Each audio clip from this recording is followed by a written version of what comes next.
1 second later, Rian is face down on the floor with massive lumps growing on his head. Speedrun to a beatdown.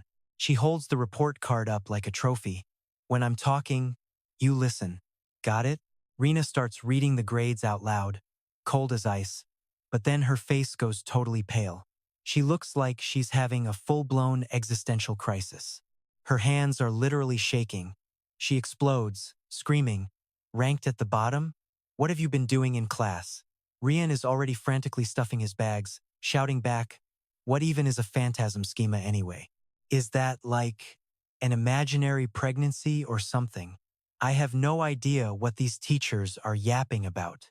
Rena is absolutely fuming. "You idiot. Is unlocking a basic diagram really that hard for you?" Ryan zips his bag shut and snaps back. "If it doesn't work, it doesn't work. What do you want me to do? Magic it into existence." Rena grabs her stuff, ready to bounce. "Whatever, I'm ghosting this place." But she's faster, grabbing him by the collar. "And where exactly do you think you're going?" "Hold it right there. Once I'm done here, we're both heading down to see Grandpa." Ryan turns ghost white, screaming in pure panic. "No way. I've got plans. Important plans. I'm out." Rena just crosses her arms and floors him again, her voice dripping with pure menace. "Plans? With who?" She growls, getting right in his face. "It's not like you actually have any friends, right?" Rian feels her foot literally pressed against his cheek. He gulps, thinking, "Okay, gotta choose my words very, very carefully here." He pictures his sister as a straight-up monster, shivering. "If I tell her I'm hanging out with Siren, I'm a dead man." She looks absolutely terrifying right now. Rian makes a mental vow. Siron needs to see how crazy his sister actually is. Then, trembling, he squeaks out, "You know the Ezen family, right? The daughter, Tessa?" Rena doesn't even let him finish. She's already annoyed. "Stop caping. Why would a high-class noble girl from the Ezen family ever waste her time hanging out with a loser like you?" Ryan sees her foot move, catches his opening, and swats her hand away. Later, loser. He bolts out the door like his life depends on it. Rena can't even catch him. She just stands there screaming, "Hey, get back here." But Rian is done with that mansion. He's moving like a rocket. Rena just sighs, watching him go. "Rian, when are you going to realize it?" She looks down at his report card. "No matter how hard you run, little brother, you're still dancing right in the palm of my hand." She lets out a devious little smirk, whispering to herself, "Go ahead, take your little carriage ride. Let's see who makes it to Chris first." Scene change to the middle of a deep, dark forest. A carriage is bumping along, and a voice asks, "So, has the young master been officially titled yet?" "That's right." A man sitting across from Siren confirms it. "He just hit level 10 and he's buried in work on the front lines." Lady Jenna also got a promotion. She's the conductor for the 7th Royal Orchestra now. The head of the house is still swamped, though. This guy is Temura, the deputy butler of the Ogent family. He adds, "The Great Elder is also planning to step down soon and head back to Chris." Siren suddenly remembers his buddy. "Wait, I heard Rian was there too. How's he doing these days?" The old man was hesitant, literally shaking. "Look, I don't know much," he muttered. "Just that he's a beast, a certified level 6 swordsman." A second later, Temura dropped a warning. "Better keep the eldest son's name out of your mouth, even within the family." Siren just nodded along. "Got it." But inside, he was spinning. Wait, was he actually exiled or something? Nah, the head of the house loves his kids way too much for that. Siren's eyes went wide.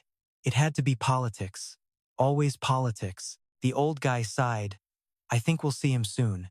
But Temura was salty 6 months and not a single letter from the guy? Siron just gave a half-hearted laugh. Classic R, I guess. Honestly, he was just relieved to finally be back home. Then bam, Siren froze. "Huh?" Vincent, face redder than a beet, charged in and tackled Siren into a massive hug. "My boy, my pride and joy, are you hurt anywhere?" Siren winced, pulling back in pure disgust. "Ugh, Dad, the smell of booze." Just as the old man leaned in for a big, Sloppy kiss on the cheek. Siren locked up. Hold on. What is even happening right now? He'd spent months dreaming of this emotional, cinematic reunion with his parents. A dramatic homecoming fit for a hero. But instead, total confusion, because standing right there in the background was a very familiar face. Wait, why is R at our house? Vincent turned around, totally hyped. He's been waiting for you for 2 whole days, kid. Rand pounded his chest, looking ready for action.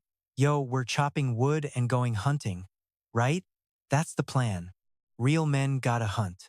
Suddenly, Siren's mom ran out from the kitchen. Siren shoved his dad aside and shouted, "Mom!" He dove into her arms like a huge baby. "Mommy!" She squeezed him tight, her voice sounding like pure honey. "Come here, my sweet boy." Siren buried his face in her shoulder. "You must have had such a hard time while I was gone." She rubbed his head, soothing him. "The Oent family actually helped us out a ton." Siren felt his heart straight up melting. This was the reunion he wanted. But he didn't see his mom's eyes snap toward Vincent, cold, sharp, and full of killer intent. "Your son comes home and all you can do is drink? Okay, the warm, fuzzy reunion? Officially over." Siren turned to his buddy to start the interrogation. "Ryan, I heard you haven't talked to your family in forever. What gives? Did you even visit them?" Ryan just leaned back, hands behind his head, whistling. "Why would I do that? I'm busy, man." Siren saw right through it. Hilarious. "You totally messed something up again, didn't you?" Ryan's face went pale, instantly drenched in sweat. Siren facepalmed. "Oh man, it's not that he won't go home. He literally can't." Ryan spun around, clearing his throat to change the subject. "Pop, forget that stuff. Let's go chop some wood." Vincent flexed his massive arms, immediately back on board. "Let's go. Time for some manly bonding." Siren's mom was losing it. "You literally just finished drinking. What do you think you're doing? Go upstairs and sleep it off," she screamed. Siren just scratched his head, sighing at the absolute chaos. "No, stopping them now." Siren tossed off his vest to calm her down. "It's fine, Mom. We'll be right back." She was still worried sick. Going up the mountain after drinking is a death wish. Siren tightened his belt and gave her a look. He flashed a confident, hero-grade smile. "Don't sweat it. You've got me here now." She froze for a second. He sounded so much like an adult. She watched the 3 of them walking away in sync. "It's okay, because he's here," she whispered. Her eyes stayed glued to Siren, seeing a man instead of a boy. "It's only been 6 months," she thought, getting all choked up. "But my son? He's a completely different person now." Up on the mountain, R shouldered his axe, looking cocky. "Siren, let's bet. Loser does whatever the winner says. First one to drop a tree in the fewest hits wins." Siren blinked, a bit taken aback by the sudden challenge. Vincent was struggling just to keep up behind them. Siren felt a weird sense of déjà vu. "Wait, didn't I do this with Dad?" Suddenly, crack. A massive boom echoed through the woods, sending every bird in the area screaming into the sky. Siren and his dad stared at the carnage, totally speechless. "What the? Was that Schema?" Rand looked back at the half-shattered tree and just laughed. "Nah, man. You don't need Schema just to drop a tree." He tapped the head of his axe, a mischievous glint in his eyes. "But, you know how it is." Rian swung it high, winking like a total rebel. "I'm just getting started. Give it everything you've got. Let's go." The other 2 were stuck in place, confused. Then, it clicked for Siren. "Wait, lightning strike?" The blade hit the trunk and boom. Yellow lightning exploded everywhere. In a split second, that massive ancient tree was sliced clean. Rings of electricity pulsed around Rand's weapon. Siren's jaw was on the floor. His mind was officially blown. "Ran," Siren shouted, hyped beyond belief. "Did you actually master the sword path?" Ran just stepped onto the fallen trunk, looking legendary. Yeah, I'm not that same weak kid anymore." Ryan mumbles, forcing a smile while screaming with relief on the inside. "I actually did it."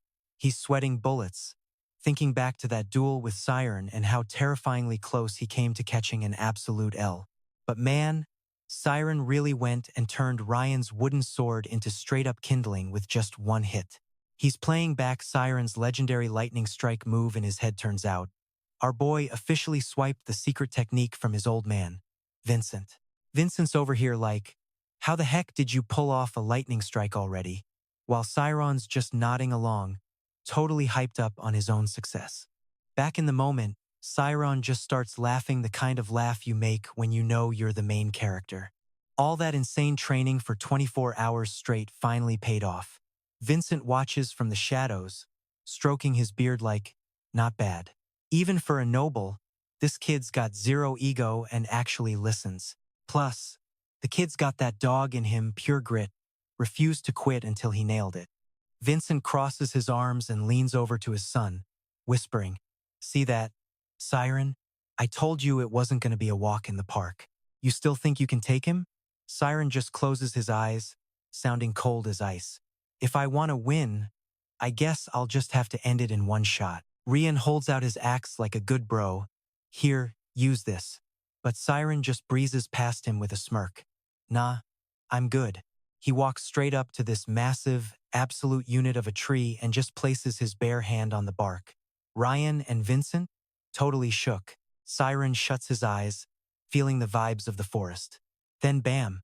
He snaps them open and his pupils are literally glowing with straight-up power. Suddenly, the wind starts howling like crazy, making the other two yell out, what the? Siron is literally pumping pure spirit energy straight from his palm and into that massive trunk. When the power hits its peak, crack! A sharp-as-hell wind circle erupts, slicing a perfect, surgical line right through the wood. Vincent's jaw hits the floor. What just happened? As Siren pulls his hand back, the top half of that giant tree starts to lean. Thud! The ancient tree slams into the dirt. Siren just throws a fist up and spins around to celebrate. I win. Rian is losing his mind. No way. What kind of cheat code magic was that? Siren just flashes two fingers and giggles. It's called a wind blade, baby. Insane, right? Vincent runs over to the stump, looking like he's seeing a ghost. Good lord, is this actually magic? I thought it was going to be some circus trick. Vincent's beaming now, realizing they're never going to go broke selling firewood again. Siren just nods along like it's no big deal.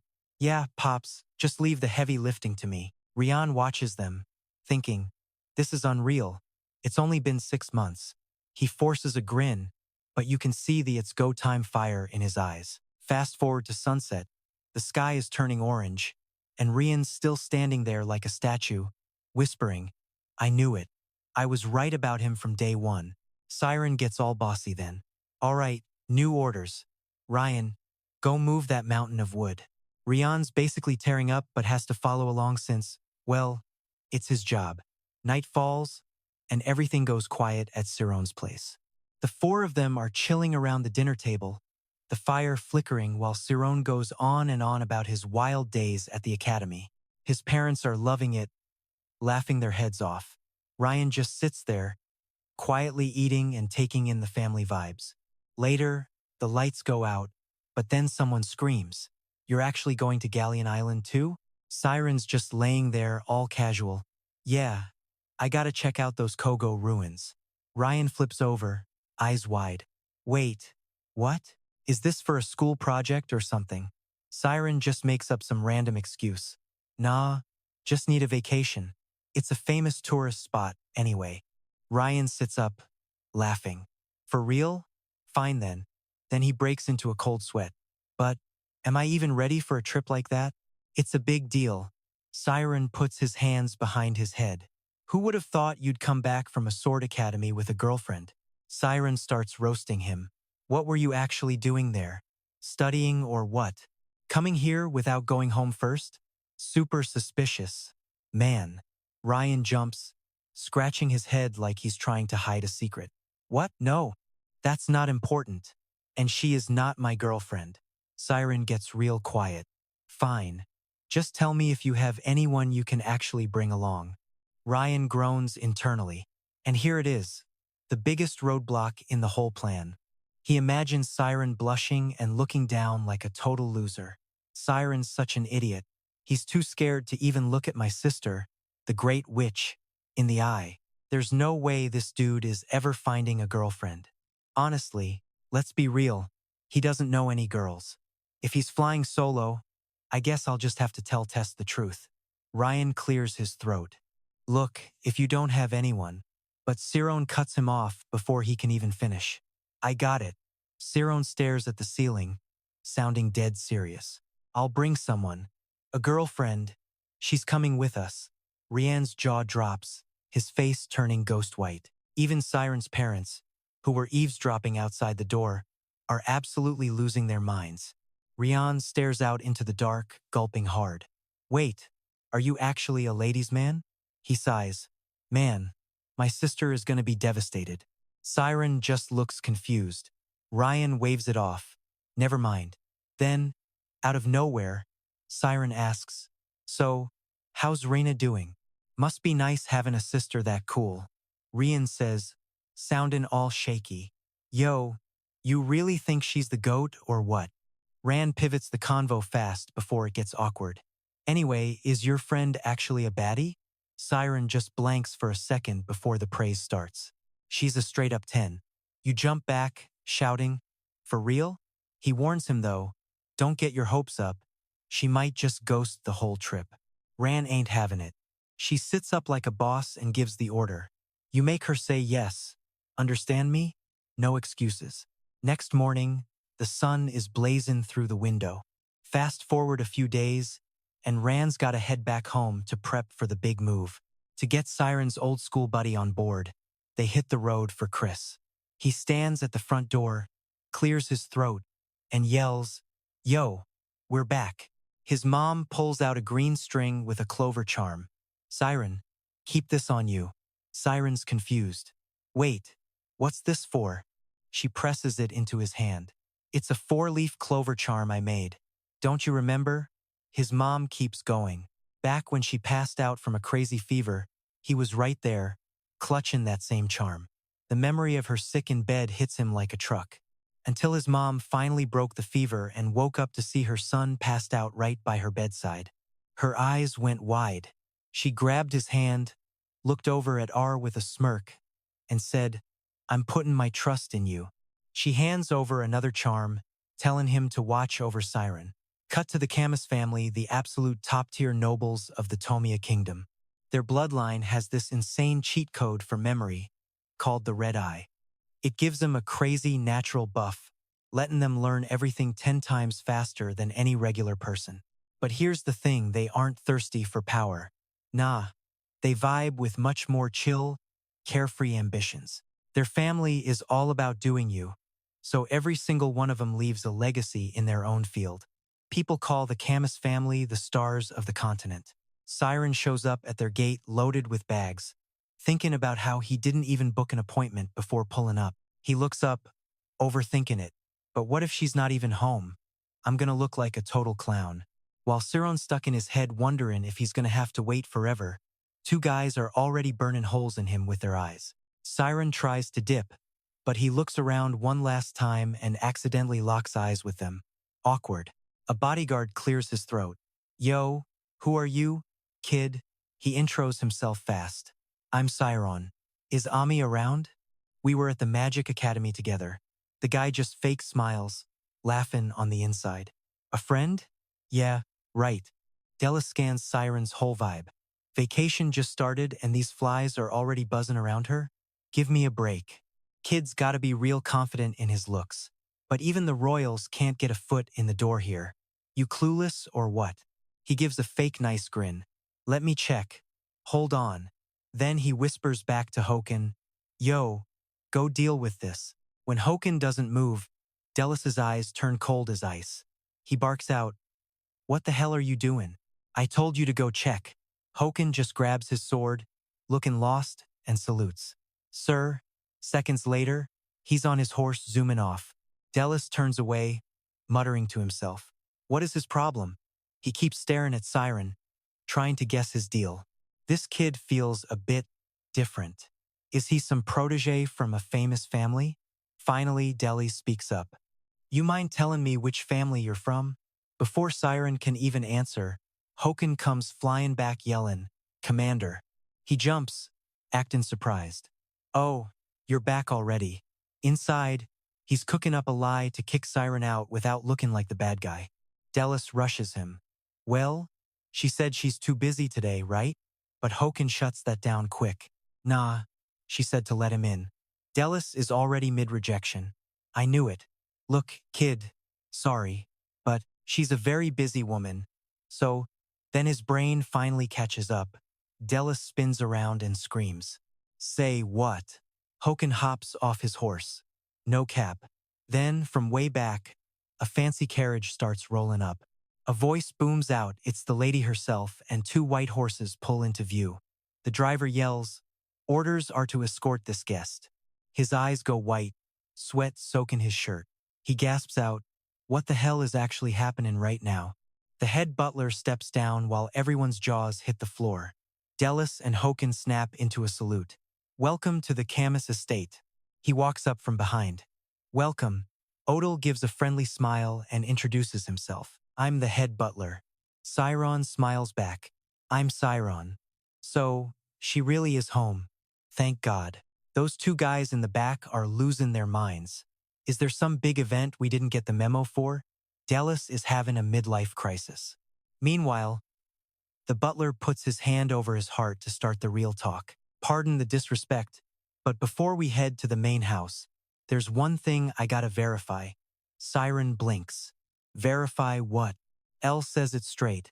I need to check your ID to make sure you're actually the real Siron. This catches him totally off guard. Wait, what? The butler clears his throat. The young lady said this. If it's Siren, bring him to me immediately. So the old man decides to play gatekeeper, twisting Ami's words like a lawyer. Basically, if your name isn't Siren, you're not getting through, period. Siron is low-key panicking right now. He's thinking, wait, what? That definitely sounds like something Ami would say. He can literally hear her voice in his head saying, if it's Siren, just bring him to me. Man is sweating buckets, thinking he's about to be cooked. Are you seriously being that strict about a translation? He asks. Then he clears his throat. So, how exactly do you plan on verifying who I am? The old man just gives him this cheeky grin. Well, looks like I've got no choice. It's my job to vet everyone trying to step inside. Suddenly, his eyes snap shut, and his voice goes all final boss mode. And trust me, I've got the authority to make this happen. Siren is like, wait, what? But before he can even finish his sentence, boom, he's teleported into a completely different dimension. Everywhere he looks, just endless ocean. He's gasping for air, clutching his neck in total panic like, yo, what is even happening right now? Siren is flailing in the water, feeling like his lungs are about to burst and his internal organs are being twisted inside out. It's a total nightmare. He thinks back to Elle's dead serious face and tries to tell himself this can't be real. No way. But then Elle appears like a literal giant, eyes glowing with pure kill intent. Siron realizes, wait, is this a high-level nervous system hack? Back in the real world, the two of them are just standing there face-to-face like nothing's wrong. Totally normal, right? Wrong. Delis and Hoken realize Elle is using the eye suppression, a terrifying move that dumps pure psychological trauma straight into your brain. They're totally confused. Wait, he's using the move meant for criminals on a literal kid? They whisper. They can tell this is getting way too intense. Elle is watching like a hawk. Siren is biting his lip so hard it might bleed, a single drop of sweat rolling down his face as he fights for his life. Elle is actually impressed. He's still standing. He lets out a breath, realizing he might have gone a little too hard on the kid. But then, a massive wave of mental energy surges again, swirling around Siren like a watery grave. He's just floating there in the dark abyss, bubbles rising from his mouth as his mind starts to slip away. But Siren grabs his own collar, forcing himself to focus. Get it together. This is just an emotion. I can control this. He clenches his fists and looks up, pushing back with his own power. Elle is shocked. What the? How did he figure it out so fast? This was Elle's strongest suppression move, but he realizes Siron is actually tanking it. He's legit holding his own. Now even Elle is starting to sweat. He's looking at the kid, thinking there's only two possibilities here. You can't survive this on just willpower alone. Either this kid is a complete moron, or he's something else entirely. Elle's getting nervous now. Is he a grandmaster at Tier 1? Or just a total psycho? Elle looks at Siren's burning soul and wonders, what kind of monster is hiding inside this kid? Finally, the test ends. The vibes shift instantly as the two of them hop into a carriage and head out. Suddenly, the old man is literally sobbing. His voice is shaking as he begs, I am so sorry. Please, punish this old fool for being so rude. He's crying actual tears now. I didn't recognize a VIP guest. I'll take any punishment you want. Just don't hate me. Siren is just sitting there, totally lost. I thought Ami's family didn't trust me or something? The old man finally confesses. Nope, this was all me. The boss didn't set any conditions. Siren's eyes go wide. Then why the hell did you do that? Elle lowers his voice, looking super embarrassed. Look, it's the first time Lady Ami has ever brought a guy home. Okay? I had to see for myself. Siren just sighs. Man, of course that's why. He imagines the old man playing with Ami when she was a kid and realizes he's basically the overprotective grandpa. If even the guards and the head butler are like this, how much does this family actually adore her? It's kind of insane. Siren suddenly feels a massive weight on his shoulders. Actually, now I'm getting really nervous. Elle just chuckles. Don't be.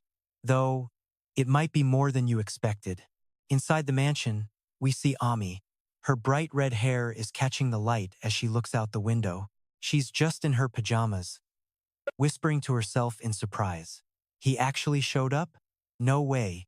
Outside the Casis estate, the carriage keeps rolling deeper into the massive grounds. They pass this mind-blowing fountain surrounded by flowers. Siren is pressed against the glass like, whoa, this garden is legit beautiful. Elle smiles proudly. That fountain? Lady Ami designed that herself.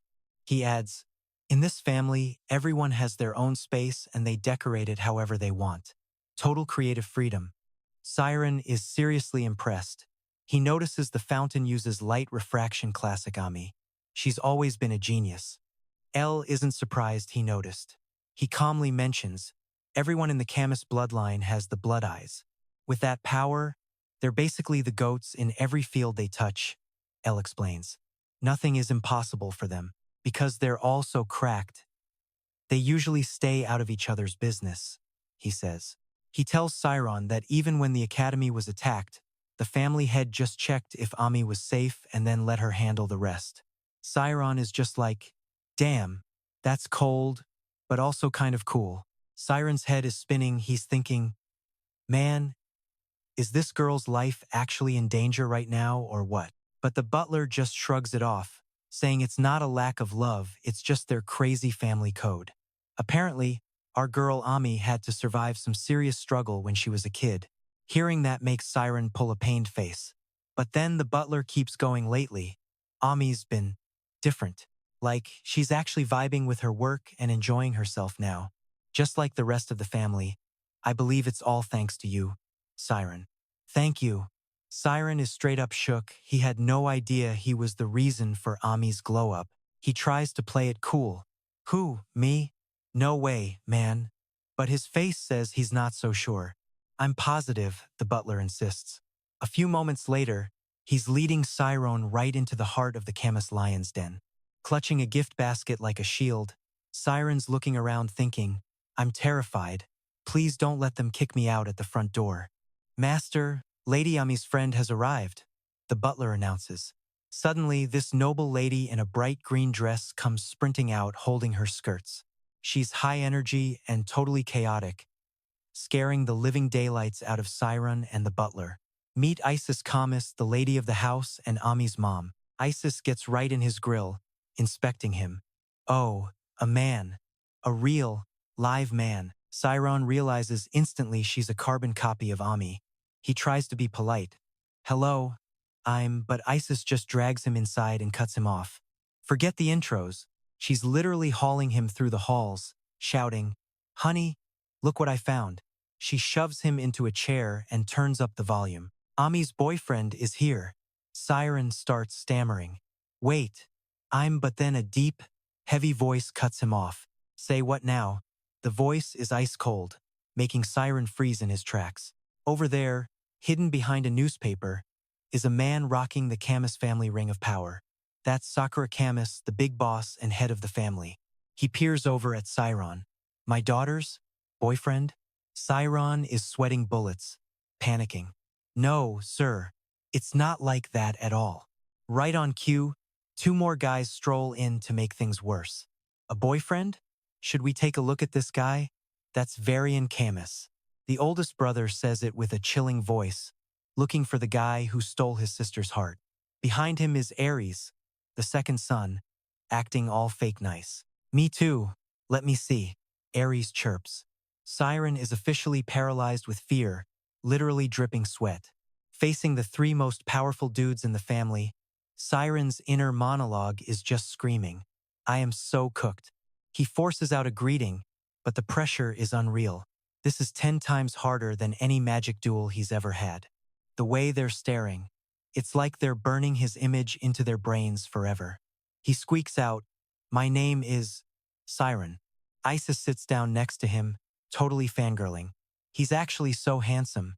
You go to school with our Ami, right? She starts firing questions like a machine gun. So, are you in the graduating class too? Siren gulps. No, I'm in 5th grade. The whole room goes dead silent for a second before they all shout, what? Their shock has Siren's anxiety hitting the ceiling. They're looking at him with these intense, judgmental eyes. Or are they? Siren's losing it, stammering like a broken record. Wait, no. Next semester I'll be in 4th grade. Ami's dad and brothers are biting their lips hard. It looks like they're about to explode from watching him struggle. Then, boom. The entire family bursts into epic laughter, leaving Siron standing there looking like a complete deer in headlights. Varian's like, bro, what even is a 5th or 4th grade? Ares explains that it's just part of the magic school system. But when did Ami even jump to the top class anyway? They're howling with laughter. Ares trolls his brother. Of course, you wouldn't know you just got home yesterday. Siron is basically a statue at this point. Is this a prank? What is actually happening? Suddenly, a voice booms through the room. What are you guys doing? Ami appears at the top of the stairs, looking absolutely fuming. Why are you teasing my guest like that? Ami snaps. Siren blinks. Wait. They were just messing with him the whole time? They just shrug, saying they couldn't help it because he was acting so stiff and serious. The scene shifts to a massive bookshelf, magic tomes, history, you name it. This is Ami's room, and it's surprisingly adorable, full of teddy bears lined up perfectly on the bed. The brothers are still gossiping, though, with how tough she acts. Isn't this room a bit of a shocker? They whisper. Whatever, she'll always be our cute baby sister. Meanwhile, Ami is sipping tea and eating cake like a total refined lady. Varian leans in. All right, homie, spill the tea. How'd you win her heart? Ares adds, bet you pulled some smooth, manly moves to sweep her off her feet, huh? Mom's pouring tea, totally shipping them. No way, he looks like a total sweetheart. Bet it was all those romantic words. You guys are dating, right? Are you? Ami's voice hits like a sonic boom as she literally blasts all 3 of them out of the room. Yeah, we're dating. Now beat it. Even though they're stuck, sitting in the hallway now, all 3 of them are grinning like idiots. They're absolutely loving this. The head of the Sakura family is low-key struggling to stay chill, gripping his tea like his life depends on it while asking, for real? Is that actually gonna work? Cut back to the tea party, and Siren is over here looking confused. Look, we're just faking the whole dating thing at school. I don't think we need to keep lying to your literal family, do we? Ami just brushes it off like it's nothing. Don't sweat it, they don't even care. Then she adds, totally deadpan. Plus, I have to do this, or they'll just get even more annoying. He cuts her off immediately. I feel like I'm just causing you a massive headache, so my bad. I really should have given you a heads up first. Siren's acting all awkward, but Ami keeps the pressure on. It's fine. You're just visiting a friend's place, right? So, why are you actually here? I know you didn't travel all this way just to hang out. She's acting like a pro, sipping her tea like a queen. But inside, she is freaking out. Like, her brain is literally screaming, "Why are you here?" Honestly, I want to know so bad I'm actually losing my mind. That's when Siren finally drops it. Actually, I've got a favor to ask. Ami blinks. A favor? And then boom, he goes for it. Want to go on a trip? To Galian Island? Ami literally stops mid-sip, frozen in time. She's like, wait, you and me? On an island? Together? He doesn't even try to hide the truth. Look, I've got this best friend named Ran. This whole thing was actually his idea. Siren starts swirling his tea, looking everywhere but at her. But Ran said he's bringing a friend along, so I figured I needed a plus one too. Ami's internal radar pings immediately. Is this friend he's bringing? A girl? This totally catches him off guard. How'd you know? I didn't even say anything yet. Ami hides her face behind her cup, thinking, wow, his friend is playing 4D chess right now. I mean, come on, this is a double date. A total 100% double date. Just thinking the word date has our girl Ami sweating bullets. Behind that teacup, she's a total mess. She's wondering why on earth would he drag her along for something like that. While Siren is sitting there, with his head down looking all embarrassed, she's still overthinking everything. Like, he doesn't even seem to care that they're supposed to be fake dating. So, Ami asks straight up, why me? Don't you have friends in the advanced class? You know I'm in the graduation class, right? Siren's honest to a fault. He tells her everyone else is way too busy with their special training. Ami's hand starts shaking so hard her tea is rattling. She pushes him again. It's not like I've got all this free time to just play around. So, why? He gets all flustered, looking down and soft-launching her name. Ami. Then he looks her dead in the eye with the most sincere face ever and says, it had to be you. You're the only one. And that was the breaking point. Ami literally chokes on her tea. She pulls a total anime spit take, launching tea right into Siren's face. He just takes it, full force. He's just sitting there, smiling, while the light hits the tea mist and creates a literal, beautiful rainbow. Ami jumps up, face redder than a beet. What are you even saying? You idiot, you absolute dummy. She chucks a towel at him. Hurry up and wipe that off. It's gross. I mean, seriously. He stays calm as a cucumber. I mean, you're the one who spit on me though. Ami's wiping her mouth, thinking about how this guy has been living rent-free in her head forever. She flashes back to that day. They both fell. Remembering the look on his face, he was literally in tears. There's this one question she can't shake. Why did Siron make that face? Was it because he reached out to her first? Back in reality, Ami sits down, wondering, is he just feeling guilty because he couldn't keep a promise? She looks at him and thinks, okay, what if this kid actually likes me? But since when? After he finally cleans himself up, he speaks up again. Wait, don't you remember what I told you before? About that person named Miro? Amy's eyes go wide. Miro? The president of the Supernatural Soul Association? You said she was trapped in another dimension, right? Siren leans in, getting serious. Exactly. I've got this theory that immortality is actually linked to light speed. That's why I need to find out more about her. Ami's like, oh, I see. Then he adds that the principal gave him the green light to investigate the Google ruins. Siren's all business now. Since Ron invited me anyway, I figured I'd just check out the ruins while we're there. Hearing his logical explanation for the invite, Ami just lets out a disappointed oh. You can see it on her face, the hype just died. It wasn't exactly the romantic confession she was hoping for. She tries to act professional. Right. The Google ruins. Those aren't in the Tomia Kingdom because they're under Galli's jurisdiction. She adds, and if you need someone who can handle unknown threats, then yeah, I guess I am the best person for the job. Siron tries to backtrack. No, that's not what I meant. He rubs his chin, admitting, well, I mean, you're not wrong, but meanwhile, Ami is still questioning the real reason he picked her. Even though they started off like oil and water, back when they first met at the academy, she literally screamed at him, "Where did you even learn magic? How can a commoner carry stuff like that?" But honestly, that's why they get each other. She even introduced him as her boyfriend and told him to stop calling her senior. After that, she was his biggest supporter. Images of their graduation ceremony start flashing back. They've been through hell and back to protect one another. All those tiny moments of the past built up this massive mountain of trust. And it's those exact pieces that form the foundation of whatever is happening between them at this tea party today. Siren is acting like a total klutz, trying to invite Ami on a work trip that's low-key a date. Smooth, real smooth. But Ami? She smells a rat. This isn't just curiosity, this is a full-blown investigation. She steps out onto the balcony, staring into the distance. She's hunting for answers, and she's not stopping until she finds them. Her mind flashes back to that moment, the moment Siren literally cheated death and came back to life. Ever since he started hopping through different dimensions, he's been carrying the weight of the world on his shoulders.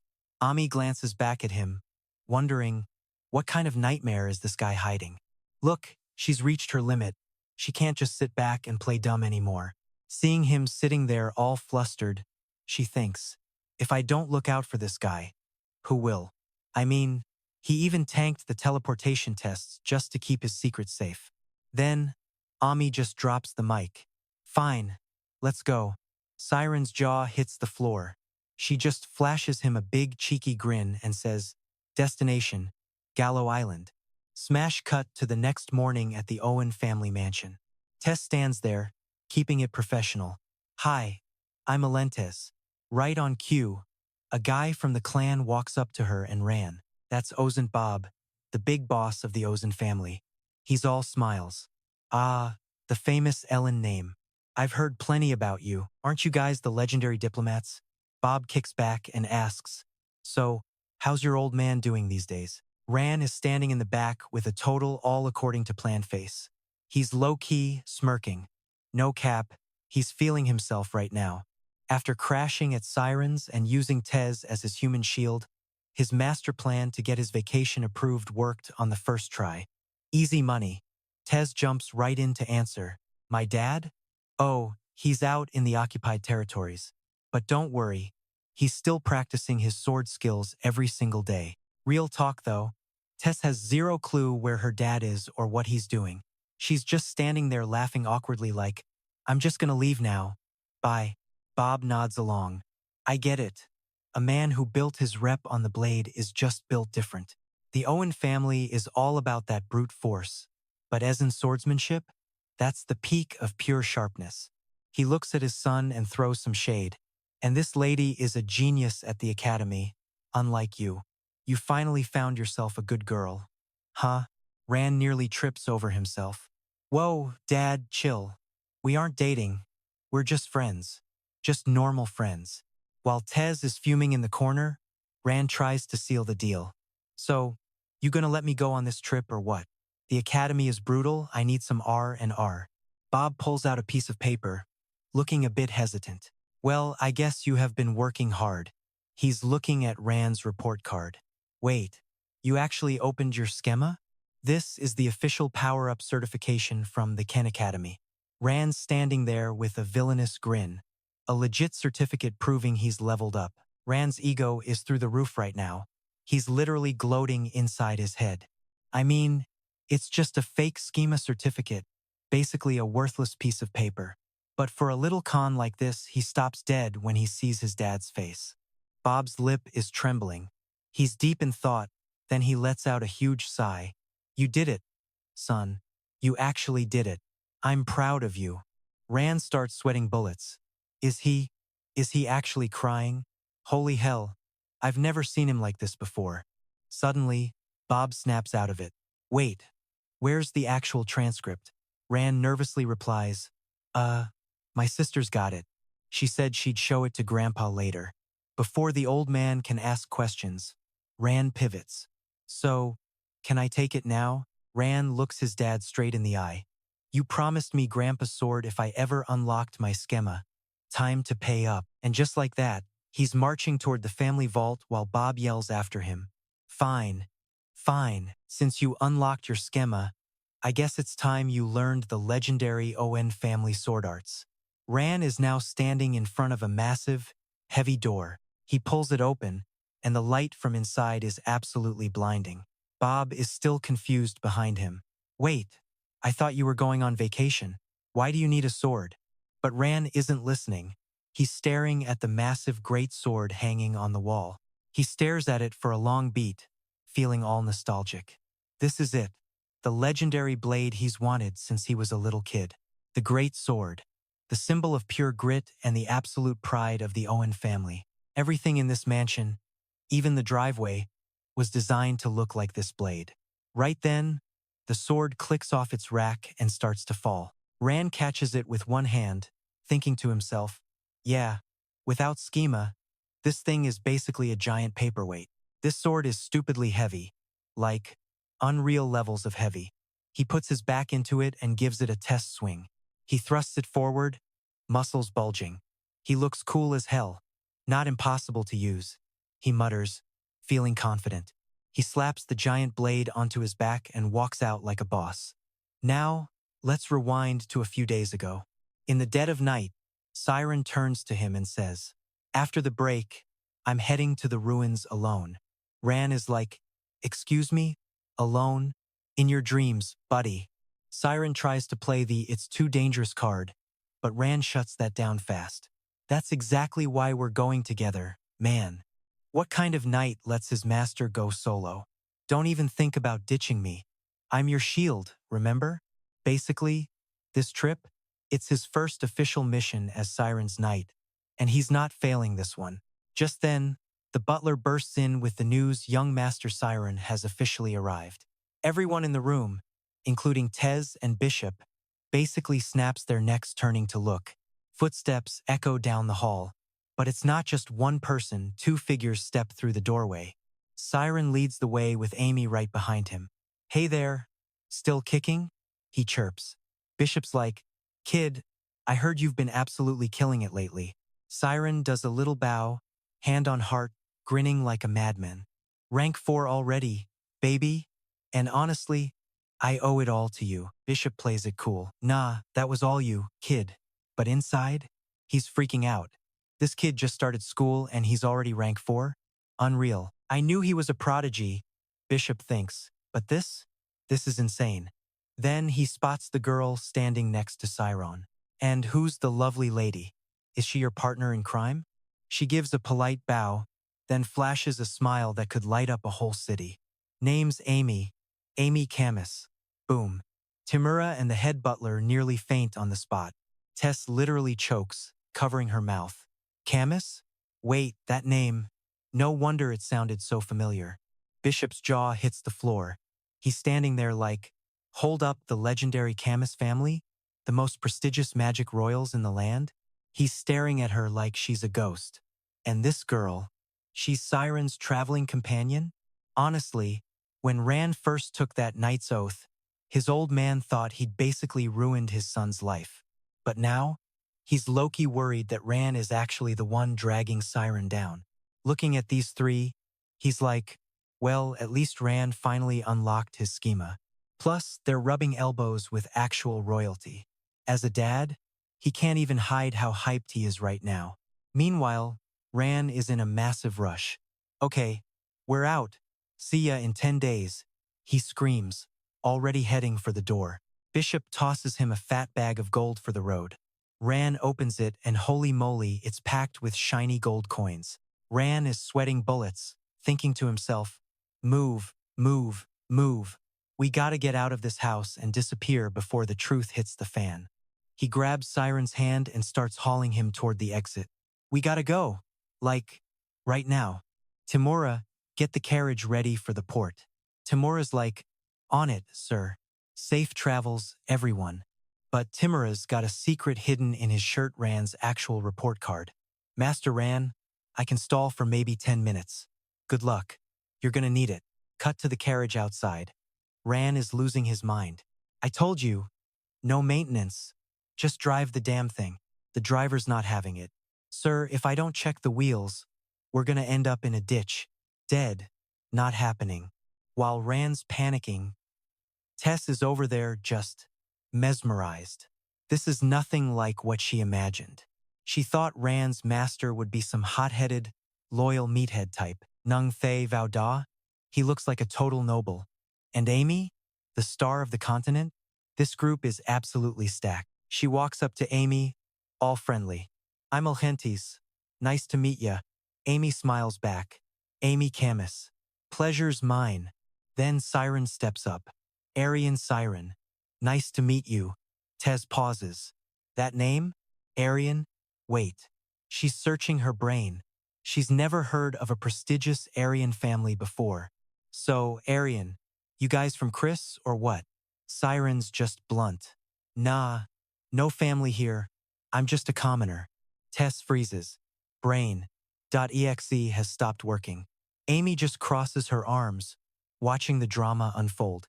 Tess looks at Ran, who's currently obsessing over a wagon wheel, then back at the two legends in front of her. It gets awkward. Real awkward. Siren's like, if that's a problem, then wham. Tess literally punches herself in the head. Ugh, look at me. Why am I being such a total snob? I'm acting like a total airhead in front of Ran's boss. So embarrassing. She starts shaking Siren's hand like crazy. Sorry, I don't care about status, I swear. Really, it doesn't matter at all. Just then, Ran yells from the carriage. Everybody in. Now. Suddenly boom. A massive explosion of rage from the house. It's the big boss, Bob. Rian. You little brat. Everyone looks up, terrified. There's this red glow and the sound of a father's pure fury. How dare you? Bishop's silhouette emerges from a cloud of dust like a final boss. He's screaming his lungs out. Lying to your old man? A rank B? You got a freaking B? Siren's head spins. A B? Ran. Did you actually get a B? But Ran? Already gone. Ran is sprinting for his life. Run. Everybody run. The whole group starts hauling tail. Siren is still lost. Wait, what's the deal? Why are we running? Ran screams back, I got a B, and I totally lied about the schema thing. Siren's eyes practically pop out of his head. He screams, you did what? Alright, real talk, what kind of journey actually starts like this? Ran's basically like, try me if you're feeling brave, and yeah, it was a whole mood. Then this kid turns around with the most punchable, proud smirk ever, bragging about how his dad is some big shot, Tier 4 prosecutor. The rest of the squad, just straight up panicking and running for their lives. And for good reason. Right on their heels is this massive, blood-red tornado fueled by the bishop's absolute rage. Not great. Siren screaming, what's the play here? While the twister just shreds everything in its path, trees, stone statues, you name it. Total carnage. Test is losing it when suddenly Ami just rockets forward, grabs her hand, and yanks her along while yelling, Siren, blink us out of here. He's like, on it, and literally snatches Ran by the collar. Poor guy didn't even see it coming. Boom. A massive mana circle erupts right under his feet. The whole squad gets blanketed in this blinding golden glow, and suddenly they're moving at light speed. Ami and Siron, locked in. Pure focus. They're zigzagging through the woods like a literal bolt of lightning. It's wild. This golden streak is weaving through the trees, carving a path through the forest like a hot knife through butter. Everything's just splitting in two. Ran's mind is officially blown. He's thinking, so this is what it's like to see the world through a mage's eyes. To him, reality is literally melting, everything's warping and twisting into some trippy, distorted mess. It's a lot to take in. Even Tess is feeling the vertigo. She's terrified, and that red death cloud behind them is not letting up. Tess screams, we're gonna get caught. So Siron calls out, Ami, get close to me. Now. She looks over like, what's the plan? Genius. And Siron's just like, I'm jumping us. Right now. He adds, if we want to stay alive, We gotta get out of this zip code immediately. Test is low-key shocked. Wait, he can actually teleport? They all grab onto Siren, and you can see the sheer concentration on his face. He's thinking, man, I never thought I'd have to bust this out in a real fight. The pressure is insane with that tornado literally breathing down their necks. Just as the wind starts to rip at them, this massive, glowing mana cross flashes in the middle of the woods. Beams of light rain down like some holy aurora. Siren and Ami are cool as cucumbers, while Ran and Test are basically having a heart attack. And poof, they vanish a split second before the tornado hits. The impact shakes the whole forest. Dust, noise, pure chaos everywhere. The dust settles, revealing a graveyard of shredded trees, and the bishop, standing there looking like he missed his flight. He's standing there clutching a scorecard, muttering about how close he was. He's low-key impressed Siren pulled off a teleport already. He looks at the report in his hand, starts to say something, but then just shakes his head. Nah, forget that. He tosses the paper. He figures if the kid is that cracked at magic, he's gotta give respect where it's due. Effort counts, right? He looks at the massive scar left in the ground. That's a lot of power. Just the leftovers of a high-speed chase that'll probably be a remember when story one day. If they survive, cut to a bit later, Ran is sitting there, staring at his hands like he's seeing colors, talking some deep philosophical nonsense about the sky and earth. He's asking, did the world just get squished?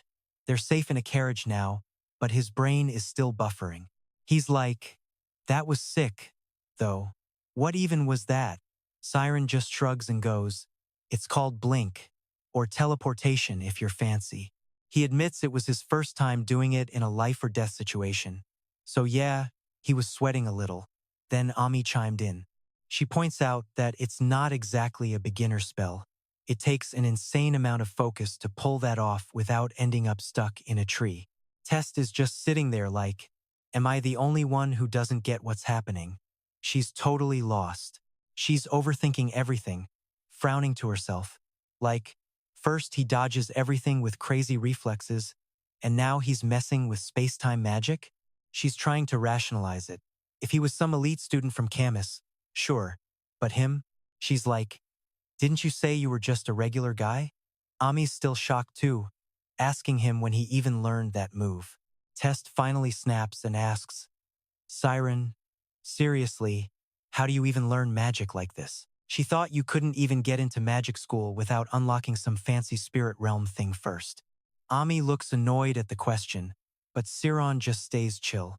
He credits Ran and the O family for getting him in the door.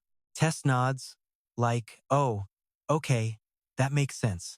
So you've been grinding against nobles since you were a kid then? Ami's just watching this conversation happen, staying quiet for once. That's when Ran drops the bomb. Actually, Test. Siron only started 6 months ago. Test's jaw literally hits the floor. Wait, what? 6 months? Now it finally clicks why Ran swore a knight's oath to this guy. She's staring at him with her mouth wide open, looking completely stunned. She looks at these two young mages and can only think one thing. Is this kid actually a literal god-tier genius? Test immediately does a full bow, hands together, apologizing for being such a jerk earlier. Talk about a reality check. She turns to Ami, like, yo, Amy, my bad. If someone shaded my boyfriend like that, I'd be catching a major attitude too. Ami straight up glitches. Wait, what? I didn't say anything. Plus, we are totally not a thing. Rian just laughs it off. Test has zero clue about Siren's deal, but Ami is sitting there literally sweating buckets. Ryan's like, she's blunt, but she's harmless. Trust me. If things get messy, just hit us up, he adds. Ami's like, yeah, for sure. No doubt. Test is still low-key stressing. Seriously though, who could have even imagined this happening? She's shook that a girl with a literal doll face has such insane magic skills. The two of them just stand there awkwardly laughing. Siren's over here thinking, bruh, how does she say such embarrassing stuff with a straight face? Tess just keeps yapping, no cooldown. Amy, you caught up to me using those schematics, right? You're a magic prodigy and you've got the technical skills? Talk about a flex. Both young mages are thinking the same thing. I swear, my social battery is hitting 0% right now. In the carriage, they start swapping stories. Since they're all basically the same age and dealing with that school life grind, the vibes are actually pretty solid. And just like that, Siren's got another person he can actually trust with his secrets. Cut to Crisport, where the sky is basically just a chaotic swarm of seagulls. Outside, massive ships are pulling in and out like crazy. Inside, just a bunch of sturdy buildings with that classic old-school look. Siren's at the edge of the boat, catching the breeze and geeking out. Holy crap, this is my first time on an actual ship. The boat heads out, they say it's a 5-hour trip. Seagulls are everywhere. Ami mentions she actually did some homework on the place. Test is all about the praise. Dang, you're actually super prepared. Amy pulls out a guidebook and starts dropping facts. Gull Island is roughly 1,500 kilometers wide. It looks like a crescent moon, with cliffs in the north and ports in the south. The west side is for tourists and locals, while the ruins Siren is hunting for are hidden away in the east. Ami continues, the ruins are actually a temple from the Kogo dynasty that vanished 2,000 years ago. Ran asks, that's the spot Siren's researching, right? Siren nods. Yeah, the ruins of a lost empire. Siren asks, so why'd they collapse? Ami's fumbling through the book like, well, Test is just watching the three of them. Ruins exploration. Huh? Sounds legit. She smirks, thinking that while chilling is cool, this adventure stuff is way more fun, especially with mages along for the ride. I heard mages were all stuck up and sensitive. Tess thinks to herself. But if they're all this adorable, I'm down. Fast forward 5 hours, and for some reason, Ami is death-staring Siron. That's when Tess realizes, shivering, okay, mages are actually terrifying. Right now, 5 gold coins are just sitting on the ground.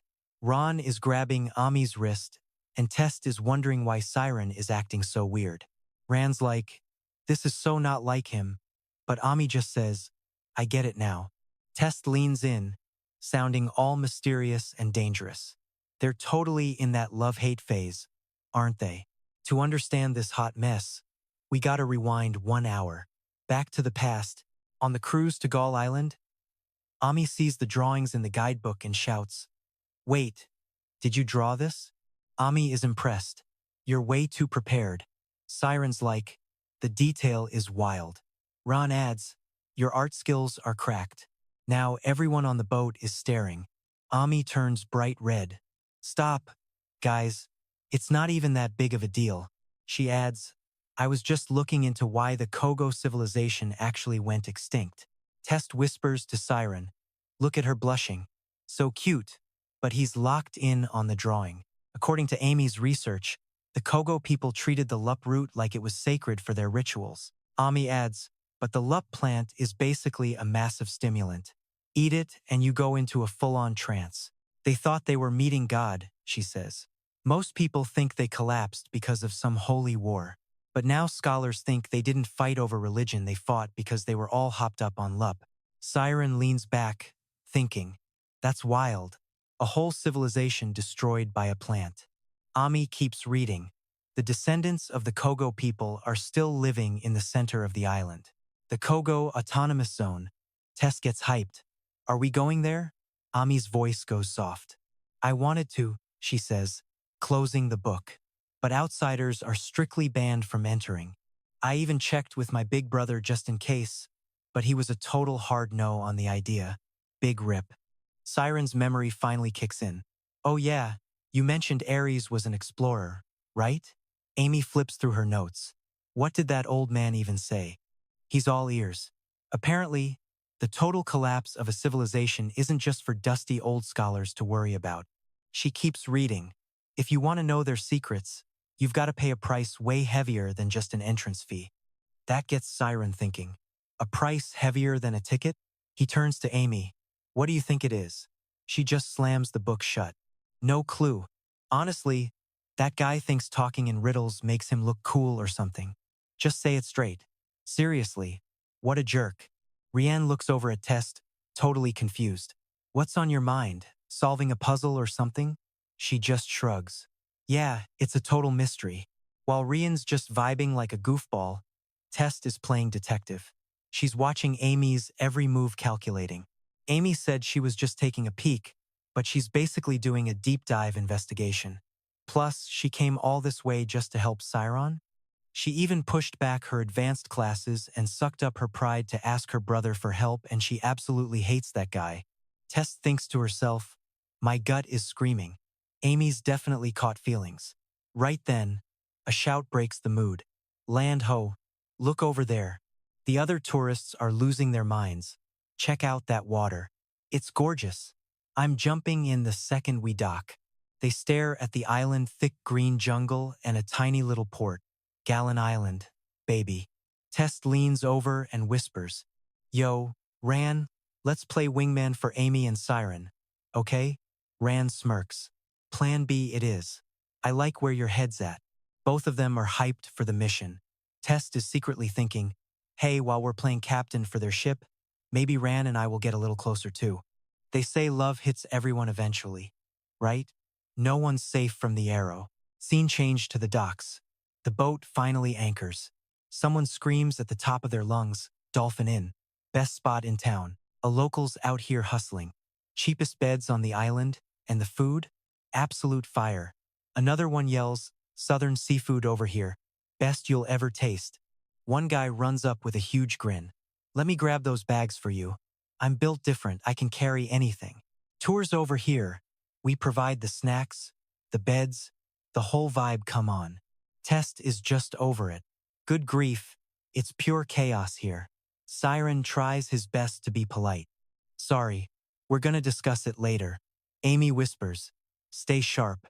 Everyone hears a shark looking for a sail. She thinks, first time for everything. Siren, I better handle this before things get messy. Tucked away in a corner, a pack of street kids is eyeing them like hawks. Yo, Fadi, check it. The chubby kid notices their drip. Those clothes look expensive, and they look young. I don't know about this. That's terrifying, look at that guy's sword. Fadi snaps back, quit being a baby. If we don't move now, someone else is gonna snatch him up. She looks at the kid in front. What's the play, Jis? Meet Jiz, the leader of this little gang. Suddenly, his face goes bright red. The whole squad just freezes, staring at the four newcomers. Jis is absolutely mesmerized by Amy's top-tier vibes. Fatih nudges him hard. Jis, stop staring like a creep. Apparently, this isn't the first time the kid's heart got hijacked by a pretty face. Jis starts dreaming. Growing up in this salty, stinky port, every kid has a dream. In his head, it's a cinematic sunset scene, the most beautiful view in the city. He's standing there with Amy, acting all smooth. This right here, this is my most valuable treasure. In his fantasy, Amy gasps. It's beautiful. Why is a guy like you stuck in a place like this? He imagines his crush confessing right then and there. Come with me. Let's head to the mainland together. He's been dreaming of that sunshine his whole life. Back to reality, just licks his lips, rips off his bow tie, and tells his crew, follow me. We're tailing them. Fatih screams, not again. You and your delusional daydreams. Ban looks worried. What if they're mercenaries? Jis is pure confidence. Don't be such a wimp. They're definitely still students. Trust me. He steps up like he owns the place. Who am I? Master G's, king of the harbor. The other two just look completely done with his life. Siren's group is just standing there confused until a voice rings out. They all turn around. Welcome to Gion. I'm your local guide. Just call me Jis. You guys are students, right? The other two kids catch up. Siren doesn't see a reason to lie. Yeah, we are. Jis's eyes are darting everywhere. On vacation? Which school you from? He's thinking up close. She's even more of a 10. Siren introduces the group. We're from the Magic Academy. Jiz freezes for a second. Holy crap, they're from a way fancier school than I thought. He looks at Ran and Test. What about you two? You look a bit beefy for mages. Test loses her mind. Excuse me? We're from the Ken Swordsmanship Academy. And watch it, who you calling beefy? I'm a lady, thank you very much. Jeez just laughs it off nervously. Sorry, sorry, it was a compliment, I swear. Amy, though, she looks totally over this whole situation. She threw a suspicious, narrow-eyed look at the pack of kids. Jeez glanced back at his two nervous buddies, his voice trailing off as he tried to keep his cool. Suddenly, the kid lunged for the two suitcases, flashing a grin. We'll handle the heavy lifting for ya. Siron immediately stepped in to put a stop to it. Hold up. What's the damage first? Just didn't miss a beat. Total comes to 5 gold coins. The price hit him like a physical blow, pure daylight robbery. Siron practically choked. 5 gold coins? Just started the hard sell. Look, we're talking luggage handling, navigation, meal prep, and even scoring you a place to sleep. And hey, I ain't some corporate suit. I'm a local. I know these streets better than anyone. My service is top tier, baby. Test leaned in, whispering, 5 gold coins? This kid is straight up mugging us.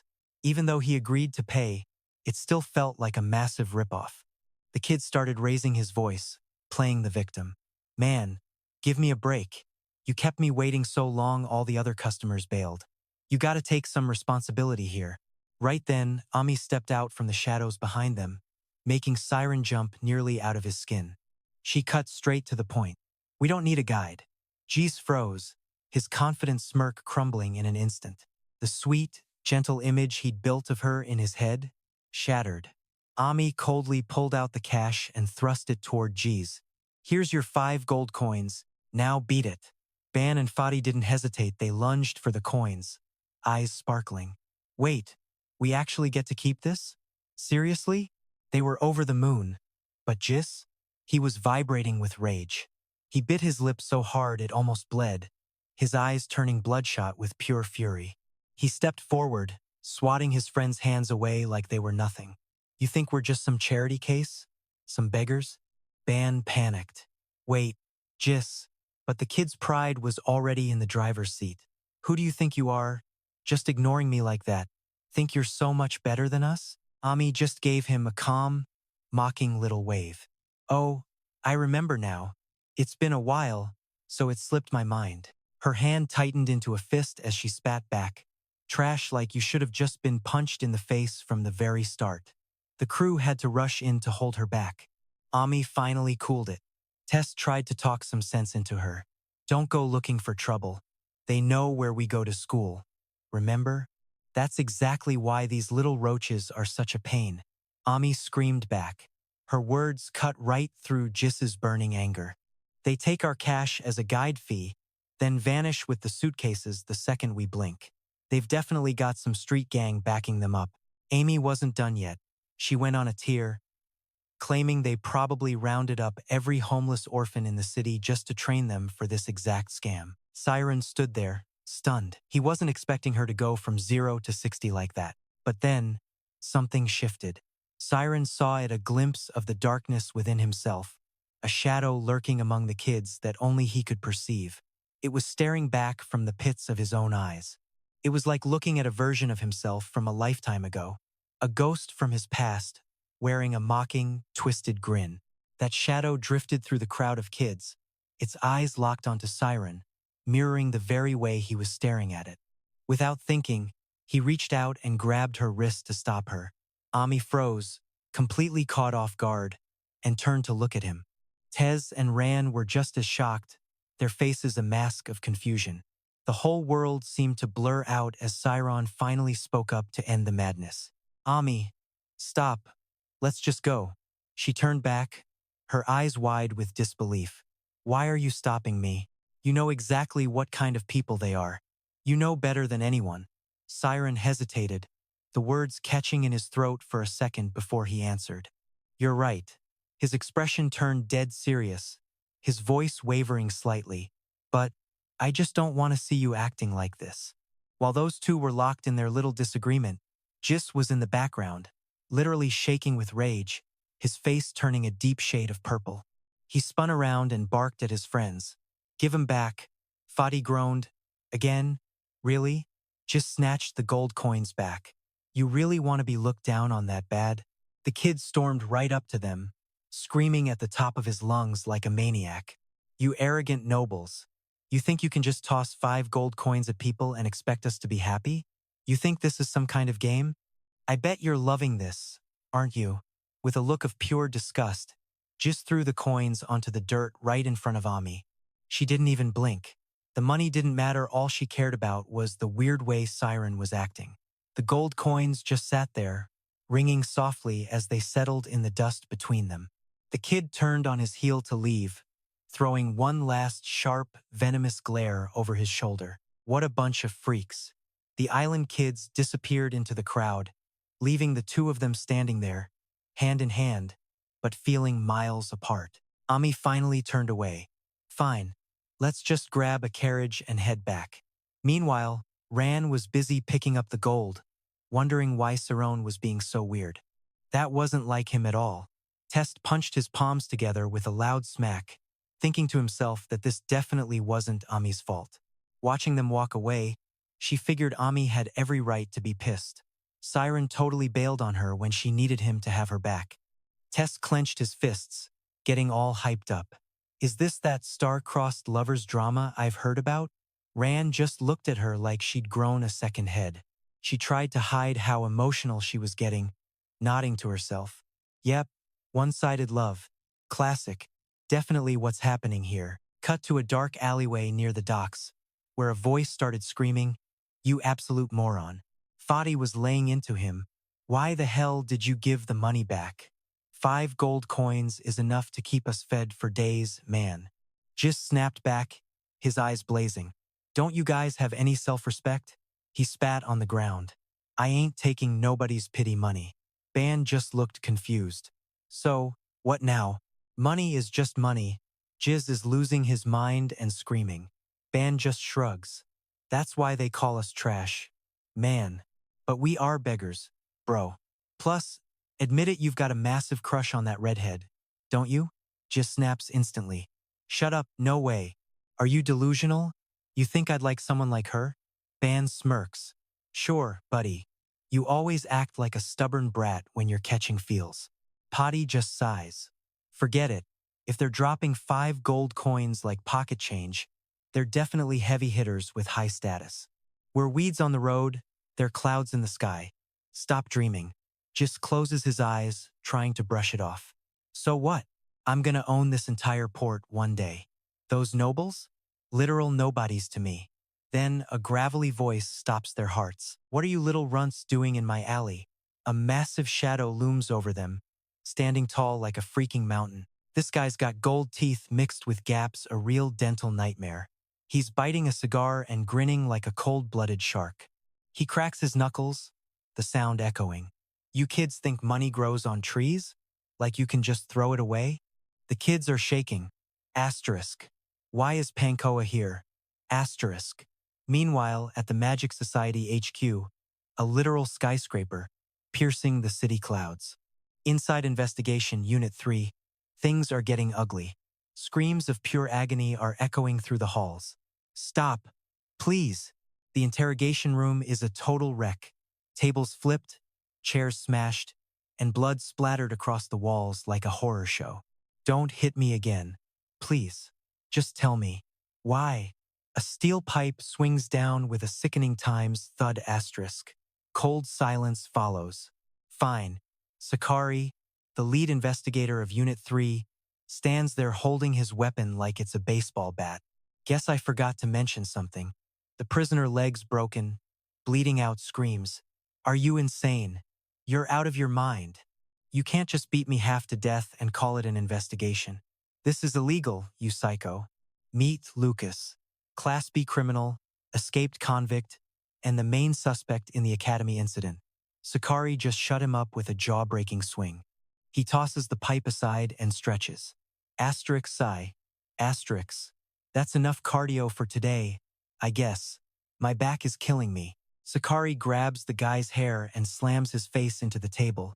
Lucas is just a sobbing, rolling mess of pain at this point. Sakari stares at the parrot tattoo on Lucas's shoulder. Second in command of the Parrot Bandit gang. I see you, Lucas.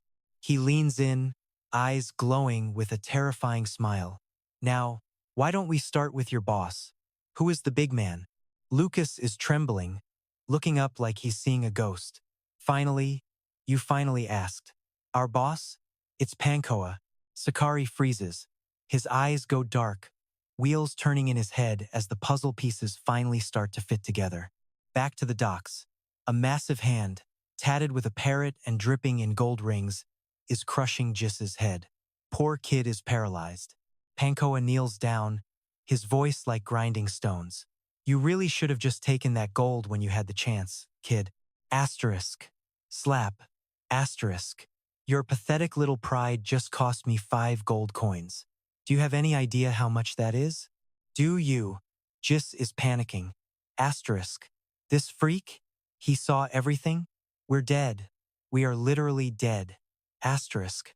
Pankoa stands up, looming over them with a death stare. You know how much work I put into controlling this port? Ban and Patey are face down in the dirt, shaking. Jiss is just a heap of tears and pain while the boss laughs coldly. So, you owe me. That redhead you were talking about?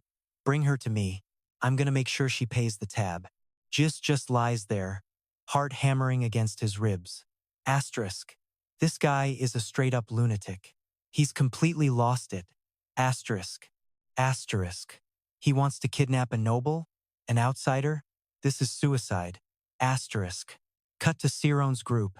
The sunset is painting Ami's face in gold. Ami, check this out. Test's voice breaks the peaceful silence, sounding way too hyped for a sunset. She's standing on the balcony as the sun dips low, arms wide open. Isn't it gorgeous? Like, seriously beautiful, right? The best view ever, right? Test is stoked.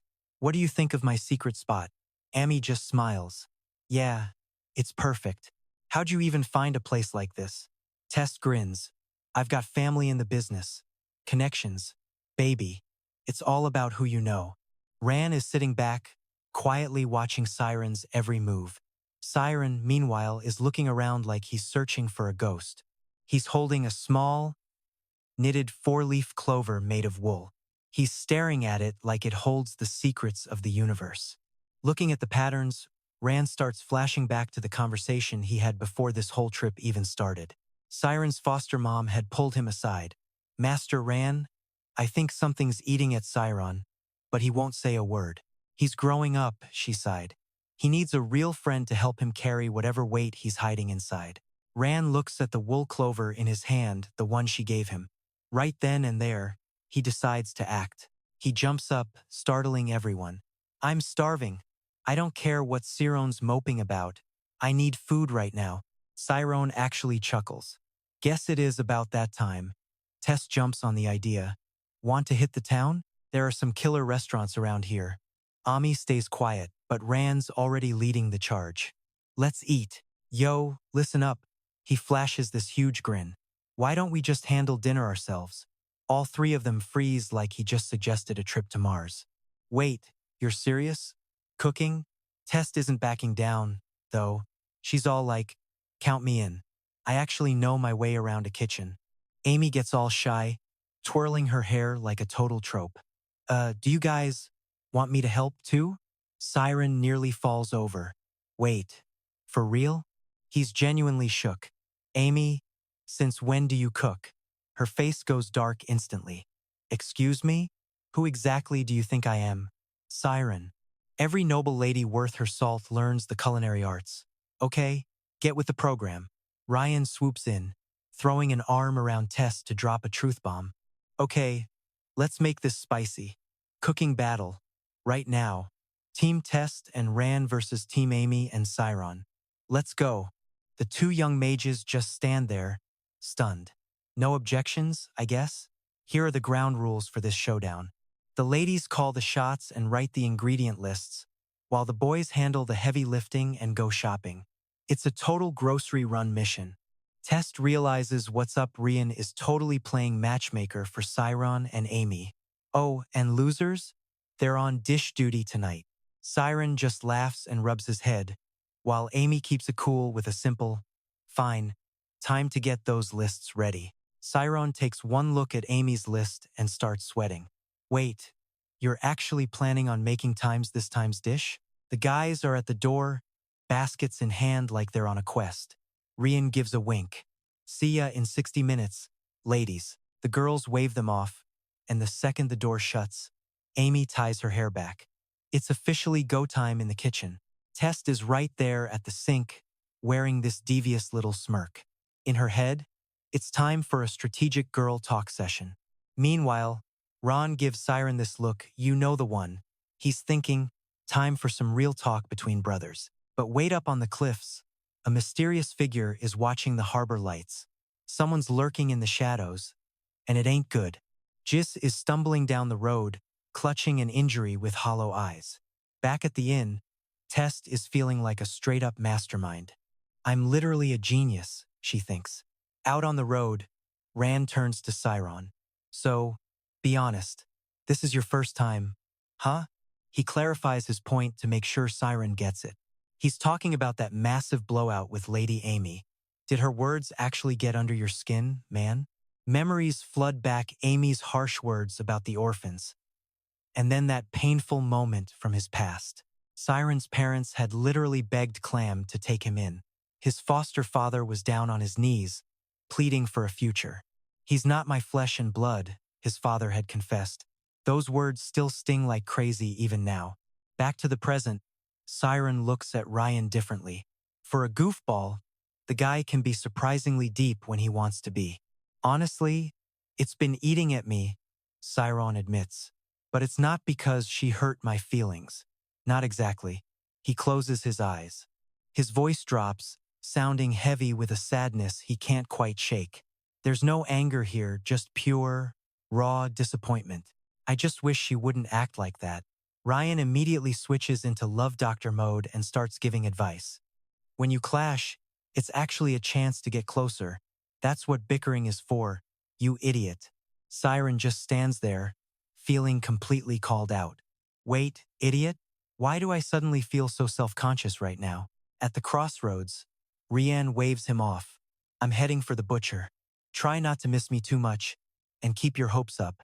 Before he disappears, Rand shoots a wink at Siron. He's got a whole plan in motion. I'm setting you up to wash dishes with her. Make it count and make up with her. Okay? Siron can only manage a cringy, awkward smile. Total romance rookie. Meanwhile, Amy is trying and failing to explain herself to Test. I keep telling you, it's not a fight, and it's definitely not some cheesy lover's spat between us. She's getting defensive now. People have different opinions, okay? It's perfectly normal to disagree on things. Test just rolls her eyes. Oh, please. You know what they say, a loud no is basically a screaming yes in disguise. That one hits home.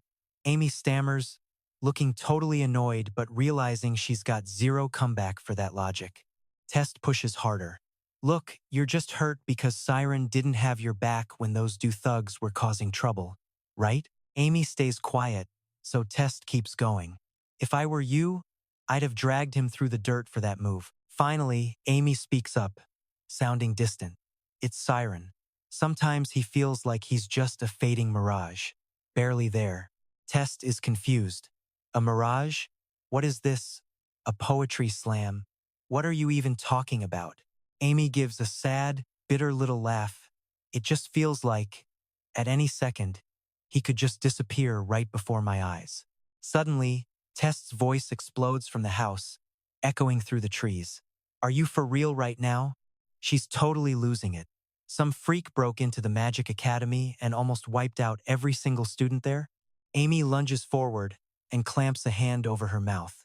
Shh, that is top-tier, classified info. Keep your voice down. Test is still standing there with her jaw on the floor, and honestly, same. This whole situation is absolutely mental. Amy drops the bombshell. Siren is a limit breaker, a literal unlocker who threw his own life away. Just imagine Siren giving it all up just to make sure everyone else kept breathing. Look, when a hero fully unlocks that immortal mode, it's not a freebie. You're basically trading your entire life force for a miracle. People call it nirvana or whatever, I don't know the technical terms. But Siren coming back? That's like someone literally kicking their own coffin open and walking back into the world. It's like a single spark of light in a pitch-black room. Amy's just in awe. This guy is a walking, breathing miracle. Meanwhile, Test is still stuck in shocked Pikachu mode. Amy looks at her and asks, "Yo, Test, you got a big squad at school, right?" Test is like, I guess so." Amy keeps going. "I bet you've got your ride or dies, but also some haters who can't stand you.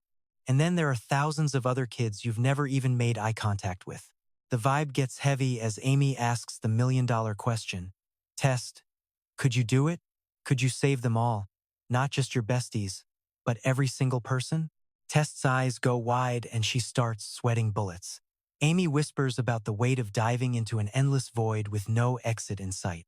Cut to the marketplace. Siren's out here just being a normal dude, grabbing groceries and being polite to the vendors. He's checking his shopping list like a pro when suddenly times sniff times a total funk hits his nose. Siren's covering his face like, "Ugh, what is that smell?" The vegetable seller spots him and yells, "Hey kid, cover your nose, quick." The old man points behind him and says, "That's loot." Siren's just confused. "Loot? What even is that?" "Loot is, well, asterisk that times stuff." The guy points to some junkies literally eating it. "Once you're hooked on that garbage, there's no coming back. It's game over." Siren's just standing there thinking, who brings that trash into a crowded place like this? Seriously? The old man starts venting. 3 years ago, this island was peaceful, straight-up paradise. But lately, this place is crawling with low lifes. He looks totally heartbroken, missing the days when the ocean and the air were actually clean. Apparently, the legendary Azure Dragon used to visit these waters a few times a year back in the day. Now, people are out here doing drugs in broad daylight like it's nothing. Everything just went south so fast. Siren walks down the street and sees kids begging in the shadows of the alleys. Poor little guys are starving, sharing moldy bread crusts just to survive. He just stands there with his eyes closed, soaking in all the misery around him. Back with the girls, Amy is still dropping deep wisdom. Test, they say there are 3 different ways to see the world. Test is just staring at her, completely lost. 3 perspectives? Amy nods. First is the kid view. Everyone starts there thinking the whole world revolves around them and only them. Honestly, some people stay stuck in that main character syndrome their entire lives. But most people eventually level up. They start understanding where other people are coming from. Meanwhile, in the alleyway, a fresh, warm loaf of bread is being handed over to those starving kids. When someone fully reaches that level of empathy, we call them a real adult, just like that noble couple sharing their food with the poor kids. Test is still processing. Wait, so that's just the adult view? Amy's like, exactly, but there's a 3rd level even higher than that. Test is stunned. There's more? Amy's voice gets real low. It's the view that sees things that are totally invisible. She's talking about the big stuff: justice, love, good versus evil, the concept of God, and how one generation's choices wreck or save the next one. Because Siron understood the value of things you can't see, he stood his ground against Daunting. Remember his epic speech? He did it because he actually cares. He literally put his life on the line for these values, sacrificing himself to save everyone while Amy could only watch in total heartbreak. Right now, his eyes are locked onto the reality of this island, feeling every single vibration. From Siren's perspective, every single life on this planet is worth the same. It's equal. That's probably why he stepped in to stop Amy from lashing out at those kids earlier. Amy smiles to herself, wondering, am I just a tiny little dot being watched from somewhere high above? Tess just scrunches up her face, looking like she's trying to solve a math problem in her head. Total confusion. Back at the market, a sudden scream makes Siren whip his head around. "Help me!" A girl is being manhandled by a group of thugs, and she's terrified. One of the creeps sneers, "Ugh, why are you making such a scene? People are only nice to you when you actually have money to pay up. Everyone else is just watching, too scared to help." The thug keeps going, "Just pay with your body. When someone's being generous, you should learn to say thank you." Suddenly, Siren cuts in. "Cut it out." The whole gang stops and stares at him like he's got 2 heads. Siren's just standing there with his grocery baskets, trying to keep it civil. Please, just let her go. Everyone's watching, and I'm about to call the guards. Logic? Yeah, that didn't work. These thugs just traded looks and started laughing like a pack of hyenas. The ringleader steps up, cackling like a villain. Call the guards? Go ahead, kid. Who do you think they'll drag to the dungeon, us? Or the little thief here? Right then, the girl breaks loose and hides behind Siron, shaking like a leaf. Siron just stares him down. What did you just say? The boss man puffs out his chest, acting all high and mighty. Look, kid, I'm just an honest businessman around these parts.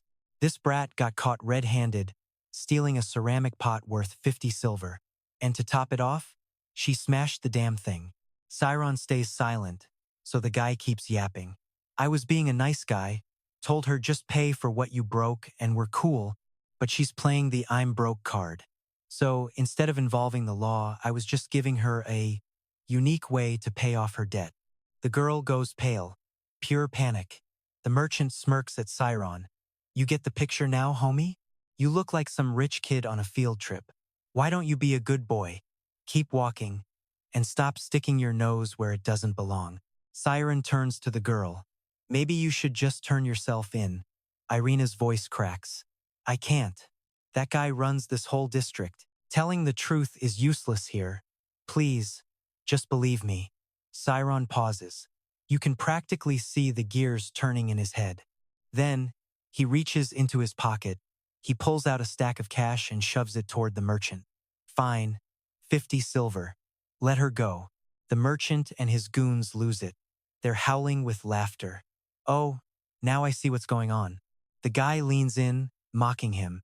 You've got a crush, don't you? Smart move, kid. 50 silver to buy a date with a cutie? Total bargain. The crowd starts snickering. Siren just sighs, totally over it. It's not like that, you clown. He looks around at the staring faces, trying to keep his cool. I'm just trying to stop this from becoming a way bigger crime than it already is. Siron breaks it down like he's talking to toddlers. She committed a 50 silver crime. You said you just wanted the money. So, I'm dropping 50 silver to make sure you guys don't do something even worse.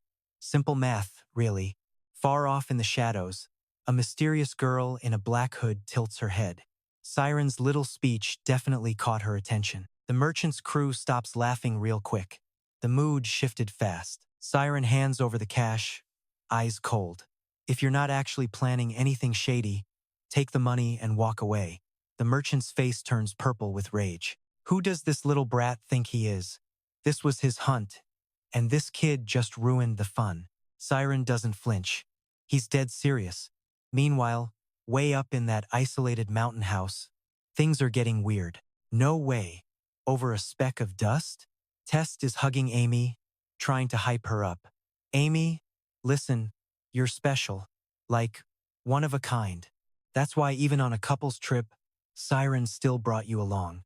Test's words finally get Amy to stop spiraling for a second. Back on the streets, Siren is still getting grilled by the merchant for helping a petty thief. You think you're a hero? The guy barks. Think you're some kind of living saint? You're not even taking responsibility for her. You're just a big talking poser trying to look like a good guy. Siren actually looks confused for a second. Then his eyes flash. Sharp. That's funny. Fake or not, I'm still a way better person than you'll ever be. That was the final straw. The merchant's veins are popping out of his neck, teeth grinding. He's absolutely losing his mind. You little, he points a shaking finger at Siron. Don't just stand there. Cut this brat down to size. Clang. The goons pull out some nasty-looking blades. The crowd immediately starts panicking and scattering. They swarm Siron in a heartbeat. And the girl he just saved? Yeah, she doesn't stick around. She bolts. Siron watches her run, biting his lip. A bitter realization hits him. So, that's how it is, huh? Suddenly, Iruki's old voice echoes in his head. Don't go preaching morality if you don't have the muscle to back it up, kid. He remembers it all now. The weight of his own words. The judgment, the reality of power. The thugs close in, swords ready. Siren balls his fists. If they want to fight, they're getting one. His eyes ignite with a piercing blue glow. He's locked in. But then boom, a bomb with a lit fuse just appears out of thin air, floating between them before exploding in a massive flash. Thick, gray smoke chokes the alley. The thugs are coughing and screaming. What the hell? A smoke bomb? Siren standing there blinking when a voice whispers from the fog. Hey, over here, dummy. Siren spins around, totally caught off guard. A dark silhouette is darting toward him. Who's this now? Before he can even think, the stranger grabs his wrist. It's a girl, and she's frantic. Run! Move your feet! The merchant is losing it in the smoke, swinging his arms around like a maniac. Don't let them go. Catch them. His goons charge blindly into the haze, shouting to each other. Where'd they go? Find that kid. Now.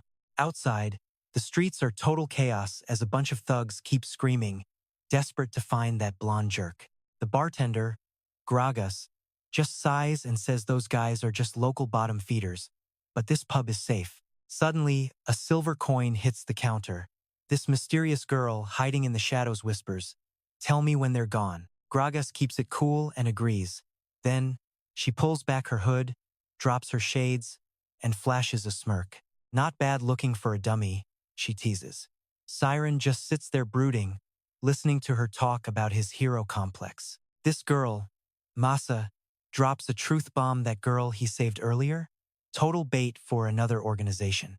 She was literally hired to lure idiots out of their holes. You're just unlucky, kid. Bet you're shook. Turns out, our boy was once a pampered prince. Siren just stares at his tea, lost in his own reflection. He finally snaps back. I'm not trying to play the hero. Masa acts all shocked. Oh, he talks. Siren goes back to being all quiet and moody. I just want to follow what is right. Memories of getting trashed and bullied flood back. He remembers being forced to kneel like a servant before nobles. Masa literally jumps up, her eyes sharp as glass. Following what is right? Seriously? You sound like some high and mighty mage. Pretty calm for a kid. Huh? Siren just shuts his eyes. Not really. It is just my goal. Masa keeps staring. She realizes this bratty young master has actually changed. That hits Siron hard. He looks up, totally confused. Wait. What did you say? Masa slams her drink down hard. She starts calling him out for hiding how weak he really feels. She keeps picking him apart, seeing how he struggles to get stronger while burying his real emotions. I've seen it all before. Their reflections shimmer in the booze. He stammers, How do you even know that? Masa just grins. I am an expert at reading people. She squints, seeing her own abandonment mirrored right there in his eyes. Siron is completely frozen.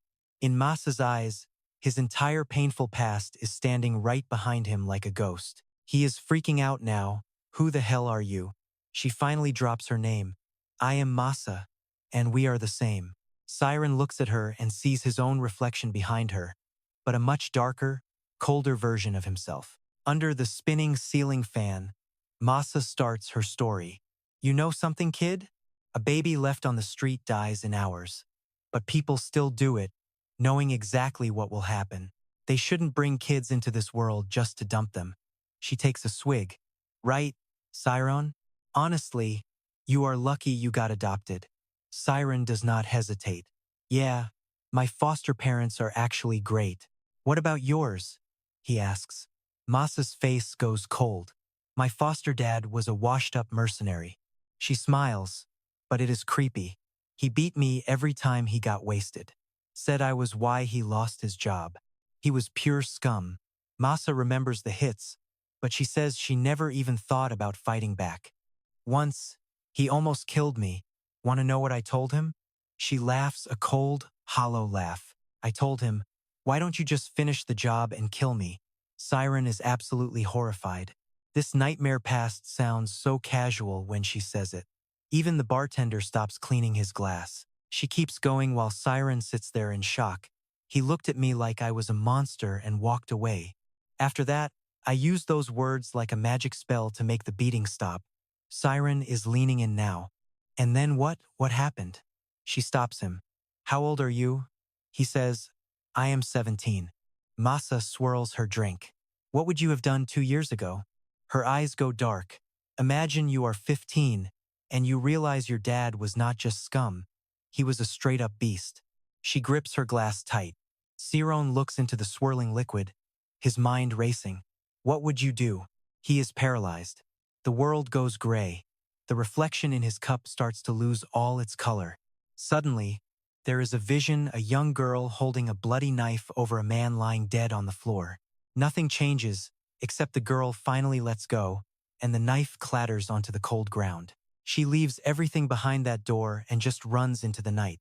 Back in reality, Siron stares at his tea, his mind totally blown by the weight of her story. If I was raised like that, would I still be this naive? He realizes he cannot judge anyone's life anymore. Masa just smiles at her glass. I know. It is a pretty tough question to answer. Welcome to reality, kid. That's just the way the world turns. Her words from the street were still ringing in his ears like a bad song. Your idea of justice?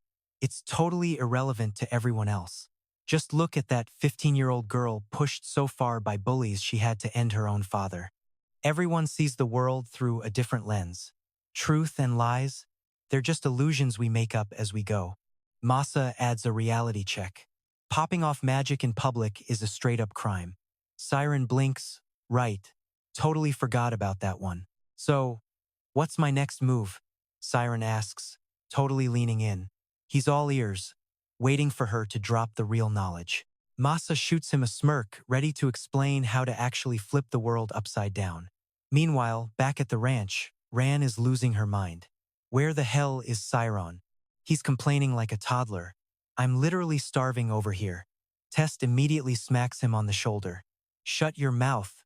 All the while, Amy is just waiting. She's standing by the sink, arms crossed, looking completely baffled. From the other room, Ren's voice echoes out, Hey, quit hitting me. Right then, ding dong. The doorbell. Tess jumps nearly out of his skin. He's back. Amy doesn't waste a second. Spinning toward the door. She hikes up her skirt and sprints for the entrance. Hand flying to the knob. She pulls it open, a huge, excited grin plastered on her face. Is it really you? She freezes. It's not Siren. It's Jizz. The kid stands there, looking pathetic, stammering out a weak hello. Let's rewind a bit. We see Jizz on his knees, trembling. You really want me to bring that redhead girl to you? Bankoa just looks down at him with pure contempt. Look at this little brat, he mutters, his eyes heavy and dangerous. He reaches into his pocket, his hand covered in gold rings and parrot gang tattoos. The guy looks like a walking crime scene. Bankoa pulls out a stimulant, some nasty-looking stuff. One hand grabs Jizz by the hair, the other shoves the drug in his face. Eat it, he demands. Jizz is losing it, screaming, No, please, anything but that. He's shaking like a leaf. Don't be stupid, Bankoa sneers. This stuff lets you see God. Now pick, you bringing me that redhead? Or should I just take your little sister instead? Jizz's eyes fill with tears, staring straight at the monster in front of him. He's trapped. The second his sister is mentioned, the fear hits a new level. His pupils shrink. His mind is racing. He's thinking about his only family. A vision of a tiny girl appears in. Jizz looks like he's about to have a heart attack. Poor kid, his little sister is literally all he's got left in this messed up world. So here he is, standing in front of the Siron crew's fancy hill mansion. His hand is shaking like a leaf as he reaches for that doorbell. But for his sister, he finds some guts and presses it. He's standing there, looking like a lost puppy, when a voice from inside echoes out. What the hell? The door swings open, light blinding him, and Jizz is just standing there drenched in a cold sweat. And guess who? It's Ami. And yeah, she looks pretty shocked to see this guy showing up at their doorstep. Seeing her in that apron, Jizz is like, damn, she's actually gorgeous. But behind her, Ryan is losing it, pointing a finger in pure disbelief. Tez starts barking immediately. Wait, isn't this the scammer from earlier? How'd he even find us? Rand's already over it, asking if they should just toss him out. Jizz starts waving his hands, stuttering like a broken record. Then, out of nowhere, He hits a full 90-degree bow. I am so sorry about earlier, he shouts. He tries to smooth things over by offering a tour of the night view, but he's acting weirdly desperate about it. They aren't buying it for a second. Before he can even finish, the three of them huddle behind the door like he's got the plague. Tez yells, "Forget it. Shut the door." And Ami adds her own, "Did you hear us? Beat it, kid." This makes Jis jump. He's desperate to fix this. As Ami goes to slam the door, he reaches out and grabs her wrist. Big mistake. The second he touches her, even he starts screaming. Ami's staring at his hand like it's a snake, and Ran and Tess come charging out. "Who do you think you're touching? Punk?" She snaps. Ami's totally creeped out, trying to pull back, but then she stops. She's scowling, trying to shake him off, but then she freezes. Her eyes go wide as she realizes something is seriously wrong with this kid. Jis is biting his lip so hard it's gotta hurt. That's when Ami notices the nasty bruises all over his body. He's literally trembling, begging her to let him show her around. Ami's internal alarm goes off, so there really is someone pulling the strings from the shadows. Her gaze turns sharp as hell. She's finally starting to piece together what Siron saw before this whole mess started. Looking at this terrified kid, Ami finally gets it. He's stuck in a nightmare, and he's clearly going through hell just to survive. Cut to the pub. Siron's got a heavy frown on his face. "You're asking me how to change this entire world." Masa keeps it cool and drops some truth. "To fix this cold, messed up world, you need a family." He pauses. "And family is..." She cuts in. "I get where you're going with this. Look, all I'm saying is you gotta shift your perspective a little." Masa keeps rolling. "Blood isn't everything, man. You can make your family as big as you want." She thinks back to her old self, a place where you can always crash even after wandering for years. A place where someone actually believes in you. Over and over again, that's exactly what Masa's crew is building. Back in the day, she was out there hustling every single day just to bring home scraps for everyone else. Ever since Masa bailed from her house, she's been running into kids who've dealt with the same kind of garbage. They basically formed a whole squad of street survivors. Back in the present, Masa looks up, getting all deep with her story. "Maybe it's the trauma from my foster dad almost hurting me," she says. "But I can just sense when a kid has been through hell. See, most people start life in the safety of their parents' arms. But Masa, she thinks life truly times begins when someone finally steps up to hug a kid the rest of the world threw away. That's her whole mission, gathering orphans to save their lives." She leans on her hand. "If I just stayed bitter about my past, the world would only get colder. And if this world is really gonna be that freezing, then we just have to build our own warm family, right?" Siron is straight up shook. He's just staring at her, thinking, whoa, so that's who she is. Siron shuts his eyes tight, reflecting on everything he's been through. He realizes he's received way more love from his foster parents than he ever deserved. He looks at her, determined. "Me too. I want to be that kind of person." He thinks about his crew back at the academy. "For the people I actually care about, I want to share that same warmth." Masa smirks. "Really? Hearing that actually makes me pretty happy." Then she drops the big one. "So, why don't we become family?" Siron literally chokes on his water. She instantly jumps in. "Whoa, what's with that face? I meant like, adopted siblings." Siron's blushing hard. "Yeah, no, I knew that. Obviously." He's all flustered now. "Okay, fine. Honestly, my best friend has an older sister and I was always low-key jealous of that." Masa hesitates for a second. "Oh, right. Gragas just announced that the alert is finally over." He adds that the merchants gave up the chase and rescued some other lady instead. Siron stands up fast. "All right, I gotta bounce. My friends have probably been waiting forever." Masa puts on a pout. "Oh man, just gonna ditch your big sis like that? So mean." He heads for the door, face glowing as he turns back. "Thanks to you, I realized something huge. We're gonna meet again, right?" That question makes her freeze. She just stares at him for a long beat. Then she smiles, raising her glass. "I'll be around for a bit, so come find me whenever. Siron nods, feeling totally energized. As soon as he steps out, the bartender gives Masa a real serious look. He doesn't waste any time. Are you really the Clay Masa? Right then, some drunks in the corner start talking trash. Hey lady, I thought I'd die of old age waiting for you. They stumble over, laughing. Forget that naive little brat. Why don't you come with us tonight? Gragas warns them. You're not here to start drama, right? Break the rules in my place and Masa cuts him off cold. Relax. She takes a slow sip. I'm leaving the second I find my family. Asterisk, click, asterisk. Suddenly, a pistol is cocked.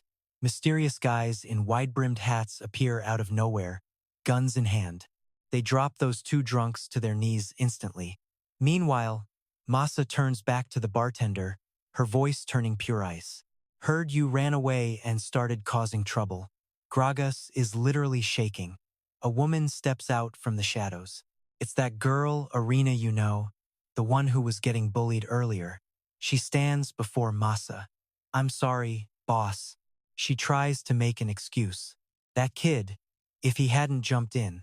Another guy walks up, sounding annoyed. Masa, you really screwed the pooch on this one. He's part of the gang too. He glares at her. And what about that kid? Masa cuts him off, acting confused. What's with that look? You jealous or something? She sighs. I thought he might be one of us, but I was dead wrong. Masa lights up her pipe. Looks like he got lucky and got adopted by some rich, noble family. Probably goes to some fancy magic school. He's clueless about the real world. The guy stays quiet. Masa says family is built by people who share the same pain. He strikes a match while Masa just mocks him. Kid actually had the nerve to try and play the hero. Unbelievable. Her eyes flash with a cold, sharp light. Big sister's gonna have to teach that boy a real lesson about how life works. Meanwhile, Siron is sprinting back to the house like his life depends on it. Full speed. Man, I'm way too late to even buy food, he thinks. He gets there and mashes the doorbell. Tess and Varian rip the door open, looking frantic. Siron, where the hell have you been? He tries to explain. Sorry guys, I got caught up in some crazy business. Tess shouts, forget that. Ami got into a carriage with that sketchy drifter we saw earlier and she's gone. Down by the coast road, a red carriage is flying through the night. Inside, Ami's just staring out at the ocean, chin in her hand. Her head is spinning with a million thoughts. It's that heavy silence you get when you're just trying to figure out what's in someone's heart. Back at the house, Siron is absolutely floored. Ami left? He grabs Ran. What did she say before she walked out the door? Ran rubs his chin. Tess and I tried to stop her. We were sure it was a total trap. But then Ami said, don't sweat it. If things go south, I'll just crack some skulls and bail. I'll be back before you even miss me. She even added, oh, and he'd probably do the exact same thing. Ryan mimicked her voice perfectly. Those were the last words she left behind. Siren rubbed his chin, looking low-key stressed. Wait, even times would do that? For real? Tess was straight up panicking, clinging to his arm like her life depended on it. Ami was hurting. Okay? She felt so freaking lonely without you there. Siren just played it cool, totally unfazed. That's not how it is, Tess. She froze, blinking in confusion. Wait, what? He frowned, thinking back to the tea Masa spilled earlier. That girl he tried to save? Turns out she was a sleeper agent for some shadow organization. I guess it's all about perspective, man. Right and wrong? Just a total illusion depending on who's looking. Siron pictured Ami's disappointed face how she called him out when he tried to stop her from trashing those punks. He knew the truth, didn't he? Who are these people? Really? Masa? Ami? They know all the dirty secrets of this island. Yet she still chose to walk right into the lion's den with them. And the kicker? Ami predicted Siron would do the same thing. He bolted, yelling over his shoulder, I'm going after Ami. Tess stood there at the door, completely lost. Wait, what is even happening? Get back here. Ron didn't waste a second and chased after him. All right, I'm in. Seeing the boys vanish, Tess scrambled to follow, Hey, don't leave me behind. Cut to the coast. The carriage is still rattling along the road, heading toward a place where the lights are bright and the vibe is loud. Riss was hyped. Check it Gall's biggest park. It's a total vibe during the day. Trust me. Ami didn't give a damn about the scenery. The kid kept yapping, believe it or not, the guy who works at that park. For Jiz, this whole thing felt like a straight-up fever dream. Cruising the coast and actually talking to Ami like this? Unreal. He looked at Ami, thinking how her icy better-than-you attitude and that permanent scowl had finally melted away. Honestly, she looked even more stunning than before. Suddenly, Ami snapped him out of it. So, when do we actually get there? Riss jumped like he'd been electrocuted. Almost there. I know it's a trek, but Golly's best spot is right around the corner. I swear. Her voice went low, deadly serious. Must be some big shots place. The leader who beat that guy up. Jeez went stiff. His jaw dropped. Being read like an open book by this girl was making him lose his mind. He stammered, How? How did you know? Ami cut him off sharp. You'd have to be a total idiot to miss it. You showed up looking like a drowned rat. She went on, I'll let it slide this once. But quit while you're ahead, kid. You aren't built for this thug life. Just his face went dark. He was completely speechless, just staring at his feet. His eyes went wide. Being called out and advised by Ami stung like hell. His whole body was shaking. Let it slide? Because I'm that pathetic? Ami didn't even blink. That's not the only reason, kid. She kept her eyes on the ocean, then glanced at him. Back there, you threw a gold coin on the ground, didn't you? She let out a short, mocking laugh. Flexing gold in front of a noble. Gotta admit, I dig your guts. The kid scowled, staring at her in total shock. Ami continued, That's why you need to get out. You're way too honest to be a low-life criminal. Her words hit home hard. Just suddenly thought of his little sister, Juna. She was always smiling for him. Always. Big brother, I ironed your clothes. Work hard today. He remembered complaining, Sis, you don't have to do that every day, you know? But Juna just gave him that innocent smile. It's nothing, really. She just wanted her brother to look his best. I have to make you look cooler than anyone else, 'cause you're gonna be the greatest man in the world one day. Jis was falling apart inside. I'm sorry, Juna, he whispered, hating himself.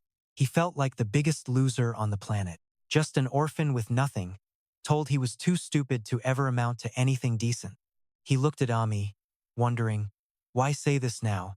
Why are you even trying to understand someone like me? Do you have any idea who I'm actually taking you to see right now? He hung his head, teeth gritted. Banco, that bastard isn't just some local thug. He's an ex-special ops monster who's survived 1,000 wars. Jis felt hollow. That man conquered this entire island in just 3 years. He panicked, should he tell her to run while she still can? But he was trapped in a nightmare choice. Save Ami or save his sister? His head was spinning. Suddenly, Ami broke his train of thought. I think I finally get why Siron tried to stop me. She wondered, was Siron always carrying around such heavy, complicated thoughts? The kid remembered the guy. Siron? You mean that blonde dude? He actually smirked. You were a total mess in front of him. Probably some high-tier noble family kid, right? Ami just deadpanned. He's just a regular guy. The kid's brain practically short-circuited at the news. What? No way. He looked exactly like your boyfriend. Ami cut him off. Seriously? You're still worried about that? She gave this sarcastic little smirk, like she was low-key judging him. My boy straight up dumped me on some random island across the sea and just ghosted. Can you believe that? Jis is just standing there, brain-dead and spiraling. He's totally lost in his own head, questioning every life choice that led him to this mess. Cut to Gallant Harbor. The whole place is glowing like a neon fever dream, even with the sun down. Inside a local spot, Jis's 2 little homies are sweating bullets, looking beyond stressed. Ban's over here wondering if Jis has even lost it for real. I mean, he actually handed that redhead over to Pankoa? That's cold. Fadi sighs, totally over it. I bet he didn't even have the guts to try, he mutters. Dude probably just threw some gold at them and hoped he wouldn't get his teeth kicked in. Suddenly, a voice cuts through the air like a knife. Yo, what did you just say? It's Ran and the squad, looking for receipts. They want the full story, right now. The two kids practically jump out of their skins and try to bolt, totally terrified. Ban screams, run for it. But wait, their feet aren't even touching the floor anymore. They're just dangling there like, wait, what just happened? Rian lifts them both up like they're nothing. All right, little men, we talking here in the light, or are we taking this out back? Your choice. Behind them, a voice calls out, Sir. The old carriage driver nearly jumps out of his seat and spins around to see who's there. He spots Siren's crew and beams. Back already? Where to next? Kids. The three of them yell in perfect sync, to the palace. Move it. The old man doesn't waste a second. He whips the horses into gear and yells back. All right then, hang on to your hats, 'cause we're flying. The carriage tears through the streets toward the target. Knight and galley? It's only just getting started. Test looks out, thinking about his crew at the harbor, just like Siren mentioned. She's looking a bit on edge too, whispering to herself. Just hold on a little longer, Amy. We're coming to get you. Scene change to the big house, a massive, flashy sign that says Palace. This is it, Pankoa's main headquarters. Outside, it's a total zoo with people everywhere. But inside, it's gross. We see him grinding his teeth, this nasty mix of gold and white that looks straight up hideous. Pankoa is just chilling, drinking wine with two girls on his arms, thinking he's the king of the world. Man, life is good, he thinks to himself. He's eyeing Amy, totally checking her out. He's convinced she's some high-tier noble, probably rank 2 at the very least. She opens her eyes and glares at him. So, I'm just supposed to sit here? He lets out this greasy laugh. Duh. You really think I'd be a jerk to a lady like you? Amy just grabs her glass, staying quiet. She's forced to listen to this guy spew total nonsense and fake apologies. Look, I'm just sorry for how my guys acted earlier, he says, acting all smooth. So just relax and enjoy the vibe. She plays it cool, acting relaxed, but her brain is on level 10. She's trying to figure out what kind of game this creep is actually playing. Amy looks around. Nobles are clinking glasses and the dancers are doing their thing, looking all extra. Did he really bring me here just for this? She thinks. What a massive waste of time, she grumbles internally. I should have just stayed at the gym. She swirls her drink, looking bored out of her mind. She wonders if this is even helping her get Siren's deal, then slowly lifts her juice to take a sip. Jis is watching from the shadows, and his heart nearly stops. He wants to scream at the top of his lungs. Don't drink that. He's grit his teeth so hard it hurts. He knows the truth. Pankoa definitely spiked that glass. Pankoa is staring at her, looking like a total predator, waiting for her to swallow. Jis clenches his fists, knowing he's got to do something, and fast. The glass is right there at her lips. Pankoa's nasty, wide mouth curls into this hideous, trashy grin. His eyes are cold as ice as he glances toward the door. Outside, two guards are acting like they're actually important. They put their hands up and start barking. Yo, beat it. This place isn't for little brats like. Before they can even finish the sentence, bam. Teshin and Rest knock them into next week with one punch each. The old driver's outside gassing himself up. Psh, I used to be a beast just like them back in the day. But wait.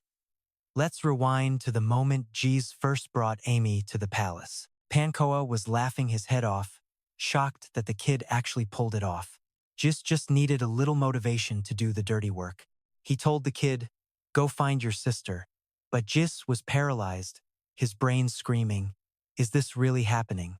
Am I really doing this? Meanwhile, Amy was already stuck at the party with the leader of the parrot gang. That's when Jis caught the waiter being super sus with the juice. He saw him dump some weird powder in there and stir it up real good. Wait, is that drugs? Jis's stomach dropped. He started panicking because he'd heard the rumors. Pankoa is basically the puppet master of this kingdom, controlling noble families through this stuff. Jis went pale, realizing, oh no, he's gonna use that on her, isn't he? Back to the present, and that freakish, gold-toothed grin is back on Pankoa's face. Amy's a second away from drinking the poison. Once they take it, they're his total puppets hooked on the supply. Outside, the guards are still trying to play tough with Siren's group. Get lost, kids. This ain't a playground. Rest isn't talking, he's just throwing haymakers. One guard goes down, and the other one's eyes go wide. He wasn't ready for that heat. They start losing it, screaming, "Intruders! We got a breach. Someone stop them." Too late. Siren's crew is already deep inside the club. The bass is thumping, lights are flashing every color of the rainbow, and the real party is about to get crashed. Up on the main stage, some singer is belting out tunes to keep the high rollers entertained. Tess looks around, feeling totally overwhelmed. This place is massive. Ami is really stuck in a dump like this? Siren grunts, his face darkening. No clue what they've actually done to her yet. He masks his mouth with his hand, his voice dropping to a sharp, urgent whisper. Clock's ticking. We gotta find her, and fast. Focus up. Guys, we're deep in enemy territory with zero backup. They immediately lock in. Total serious mode. Ryan points toward the ceiling. Let's clear the upper floors first. Boom, they're off, tearing through the palace corridors like a bolt of lightning. They hit the third-floor casino area. Siren scans the crowd for a second before calling it. Negative. She's not here. Next stop, the fourth-floor VIP suites. They kick in doors, screaming Ami's name in unison, but all they get is silence and a bunch of rich jerks cursing them out for the interruption. Who the hell are you punks? Some guy barks. Tess stops in her tracks, realizing the situation. Checking every single room is gonna take way too much time. Siren nods, his mind already spinning. New plan, he says. We need to cause enough chaos to make everyone evacuate this building. Once the crowds are gone, finding her will be a cakewalk. Right then, the security goons finally spot him. One points a finger and screams, "There they are. Get those little runts." Asterisk, thud, asterisk. A massive mountain of a man steps out, the floor literally shaking under his weight. He cracks his knuckles with a smirk that says he eats kids for breakfast. What's this? We're catching toddlers now? He eyes Tez up and down, looking unimpressed. Not a bad-looking girl, but what's with the fit? You a chef or something? The big guy reaches out with a hand the size of a dinner plate. Why don't you come with Big Brother? I'll show you a real good time. Bad move. Tess snatches his finger midair and times crack, asterisk snaps that thing like a dry twig. The guy howls in pure agony as she twists his arm back. Her voice is pure ice. Maybe instead of judging other people's fashion sense, you should have spent more time practicing your actual moves, you loser. The big guy roars in rage, swinging a massive fist, but Tess just slides under it.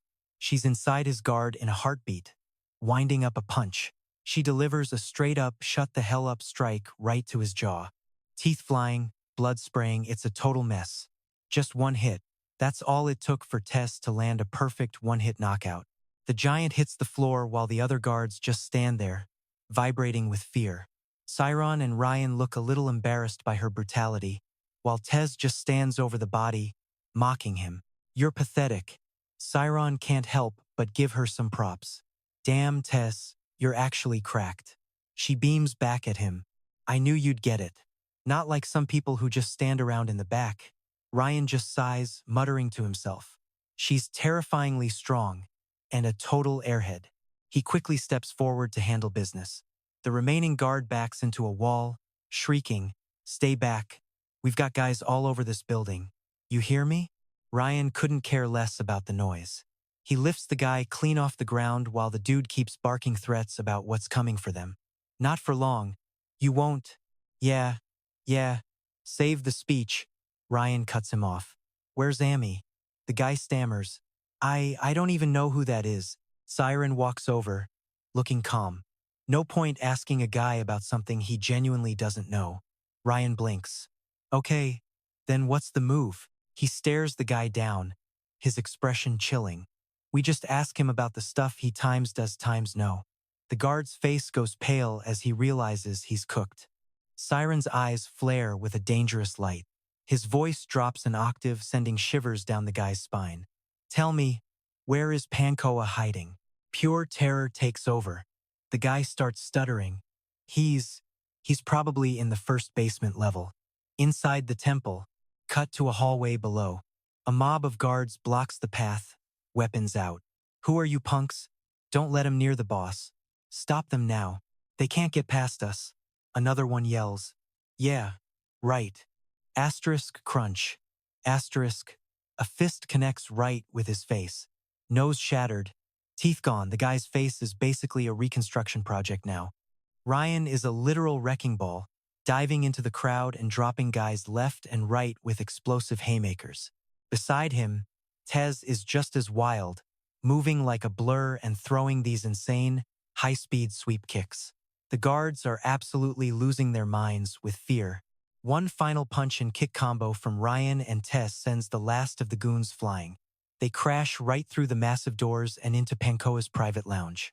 Pankoa jumps, nearly spilling his drink in shock. What the? The nobles and servants inside just stare, completely stunned by the entrance. Pankoa's face twists in pure rage. You little rats, you actually dare to defile my sacred temple? Jeez coughs, waving away the dust and smoke. What's going on? Then he sees them, the trio standing tall and defiant right in the middle of the wreckage. Asterisk. Wait, is that them? Asterisk just looks at Siron and the others, totally baffled. How the hell did they fight their way down here so fast? Siren's eyes lock onto something, and he freezes. There's an empty glass of fruit wine on the table, and it looks like Ami was the one who drank it all. She's just sitting there, her expression totally blank and dazed. She's definitely not in her right mind. Tez loses it, screaming at the top of her lungs. What did you do to her, you freak? Pankoa just lets out a cold, nasty laugh. Oh, so you're here for your little friend? His eyes glint with pure malice. Hate to break it to you, but I don't think she's in any condition to recognize your faces right now. Siron is staying quiet, but you can see a dark aura starting to ripple around him. He's reaching his absolute breaking point. Pure rage starts boiling over as Siren locks his gaze on her. He ignores the goons flanking her and calls out her name. Ami just sits there, like a doll. Siren's voice is soft, almost pleading now, trying to reach her through the haze. Ami, let's go. It's time to go home. Nothing. Not even a blink. Her eyes are just empty, hollow shells. Pankoa just smirks and signals his men to finish the job. Look, she's not leaving. And I definitely didn't kidnap her. Now, kick these intruders out. The lackey just stares, acting all innocent. Out where, boss? Have mercy. The guy just loses it, eyes rolling back as he screams with pure, twisted hype. Where do you think, you idiot? Straight to hell. Orders received. The goons move in instantly, footsteps heavy. You can see the pure rage on their faces and those eyes, glowing red with straight-up murder intent. They're gunning for the three of them. Tess jumps into a defensive stance, yelling, Siren, watch out. They're trying to crush our spirits. Right on cue, waves of red, death-dealing mana erupt, wrapping around the trio like a toxic cage. Rand's just like, wait, what is this? Mental suppression? Tess's voice is shaking. These guys, they're all using fake mental blueprints. They line up a literal army of them and blast the group with a synchronized wave of psychological pressure. It's heavy. Siren's looking at these guys like, wait, for real? Are all the monsters on this tiny island just mental clones? He glances back at Pan, who's just chilling in the back like he owns the place. Seeing that smug, punchable grin, Siren's thinking, who even is this clown? He's freaking out for Ami. She's in serious trouble right now. Tess snaps him out of it, screaming, Siron, focus. Deep breath.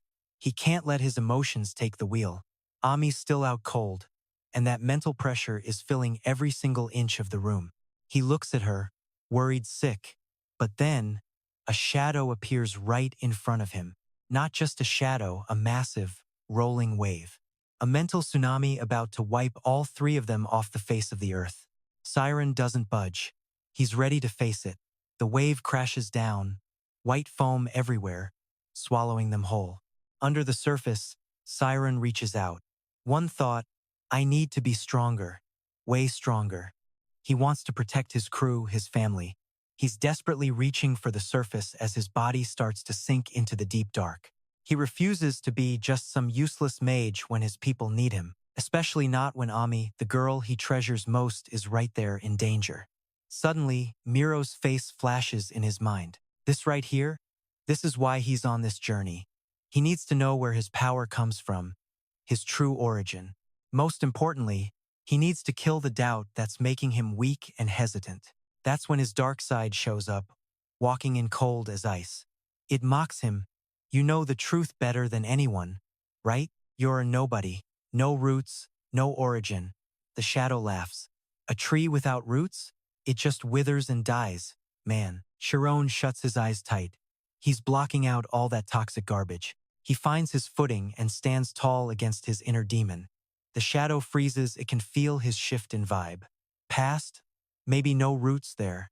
But now, he looks at Rand standing right there. It clicks. Masa's words echo in his head. I finally get it. I've got people at my back. Ran, Tez, the whole crew at the academy, they're his foundation. It's like he can feel their hands on his shoulders, pumping him full of strength. His people are always there, willing to be the roots he thought he lacked. They're his real power source. Siren's eyes flare up, cutting through the dark. He ignores the shadow and locks eyes with Ami in the distance. Her face is all he needs to see. He's done. No more hesitating. Not today.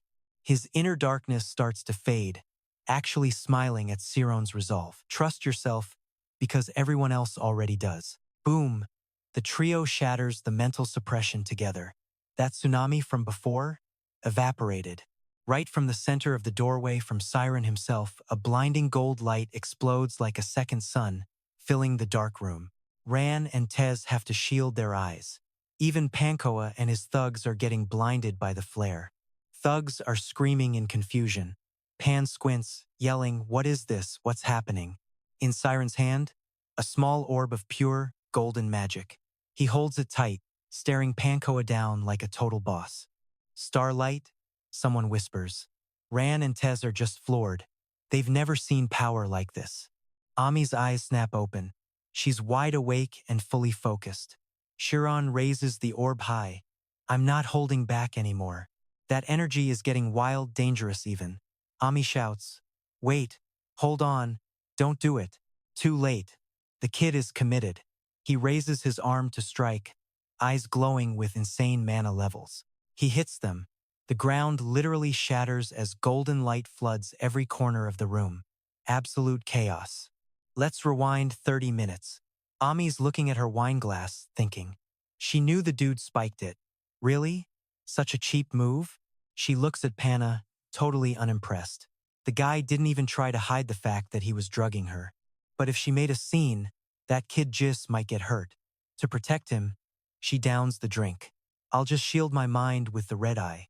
Let's see what this creep really wants once he thinks he's won. Right then, Siren, Ren, and Test literally kicked the doors off their hinges, sending the guards flying. Ami was just sitting there like, wait, what? Totally shook to see her squad crashing the party. She stared at the three of them, her mind racing. How the hell did they even find this place? Should I jump in now? Ami thought, feeling a bit awkward. She'd totally missed her chance to tell them she wasn't actually knocked out. Siron didn't come to talk, though. One hit from him basically nuked the floor, sending Bankoa flying back with a face full of pure terror. Even Ran and Test were like, damn, okay, the power was insane. Everyone else in that dark room was just standing there, jaws on the floor. Bankoa crawled up, veins popping out of his ugly face, and snarled, "You little brat, who do you think you are? Which branch do you belong to?" Chi is this massive network for mages. Siren just stood there, cold as ice, and said, "The name's Siren, from Annis Magic Academy." Ryan and Test nearly had a heart attack. Like, bro, why are you giving him your resume and school address right now? Jis was in the corner losing his mind. Is he serious? Why would he just dox himself to a villain like that? Bankoa started cackling, feeling himself again. A student? You're not even a real mage and you're out here playing hero? You're gonna get expelled the second your school hears about this. You little punk. Siren didn't even blink. He just sighed, totally unbothered. Whatever. Bankoa's jaw dropped. What did you just say? Siron continued. Ami is worth more to me than some school or literally anything else in this world. And yeah, that made Ami's cheeks go bright red. He gave the guy a look that could kill, dropping a final warning. Bring my friend to a dump like this again, and I'll level the whole place. Behind him, Ryan pulled out his massive greatsword, looking hyped as hell. He pointed the blade right at the boss. Exactly. You think we'd let our friend rot just 'cause we're scared of some principal? Ran was all in. That's not how the Arian family rolls. Even Tess stepped up, brandishing her wooden staff. Ellen Test feels the same. Remember that. Touch anyone in Team Siren, and you're gonna regret being born. Ran looked over, totally confused. Wait, Team Siron? Since when? And where did you even get that stick? Tess just snapped back. Shut it, Ran.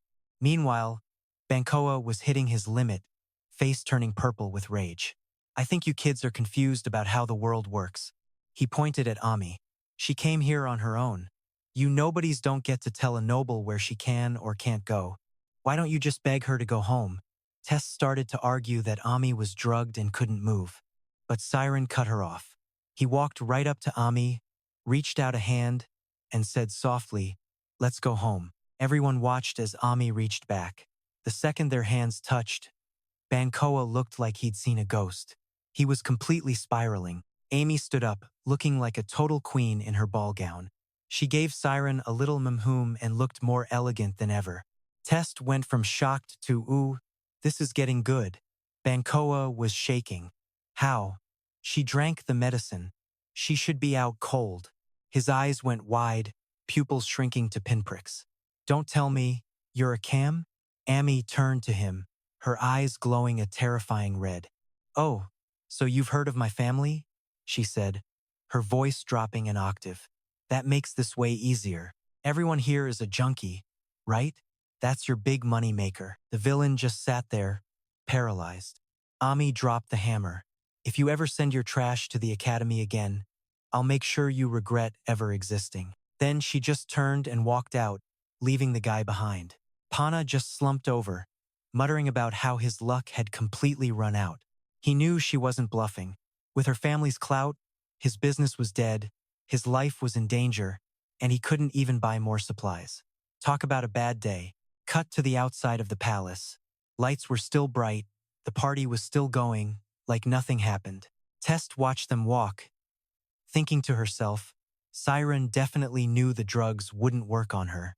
She realized the real reason Ami didn't move at first wasn't because she was high, it was because she was still pouting about their fight earlier. Test imagined Ami's grumpy face and started blushing and giggling. Ryan was just standing there like, what is wrong with this girl? Watching Siron hold Ami's hand as they walked away, Tess thought, a troublesome speck of dust. Huh? Who knew a speck of dust could be this cute? Tess blurted out. Ran looked at her. Wait, you're hungry? She just rolled her eyes. Never mind, forget it.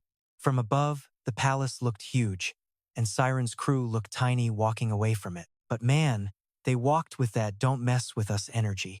Back at the party, people were losing it. What was that? An earthquake?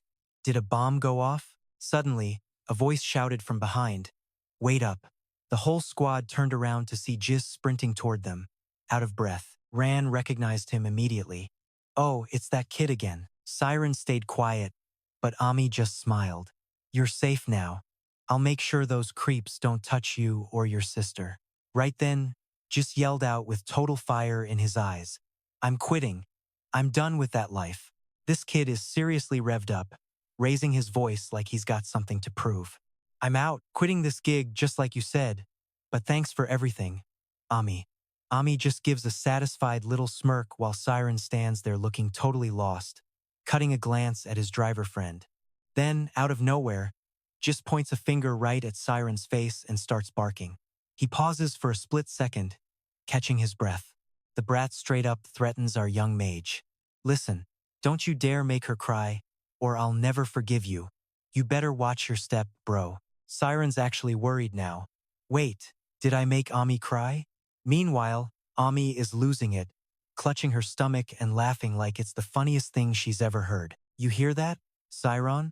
Better watch out. She turns back to the kid, making sure she got his name right. Jis, right? Before heading out, Ami drops some serious motivation. Whether you become a pirate or the king of this port, I know for a fact you'll crush every goal you set. Good luck out there. Those words hit Jiz like a freight train, straight to the heart. Our boy's face is glowing red now, staring at her back like a total dweeb while his clenched fists shake with pure adrenaline. He mutters to himself, just you wait. With Siren now the target he's got to beat, the kid vows to himself that he's going to be way cooler than that guy. Cut to the port at midnight, where Ran is already complaining. Yo, we eating yet or what? I'm starving. Tess chimes in. Let's just grab a bite near where we're crashing. Ami's down for it. For real. There's no way we're cooking tonight. Siren just stays quiet, wearing a little grin. Ran, being the pest he is, keeps poking at the others. Hey Tess, you gonna carry that stick forever? That's the final straw. She snaps, chucking the wooden stick away in a fit of rage before they head inside.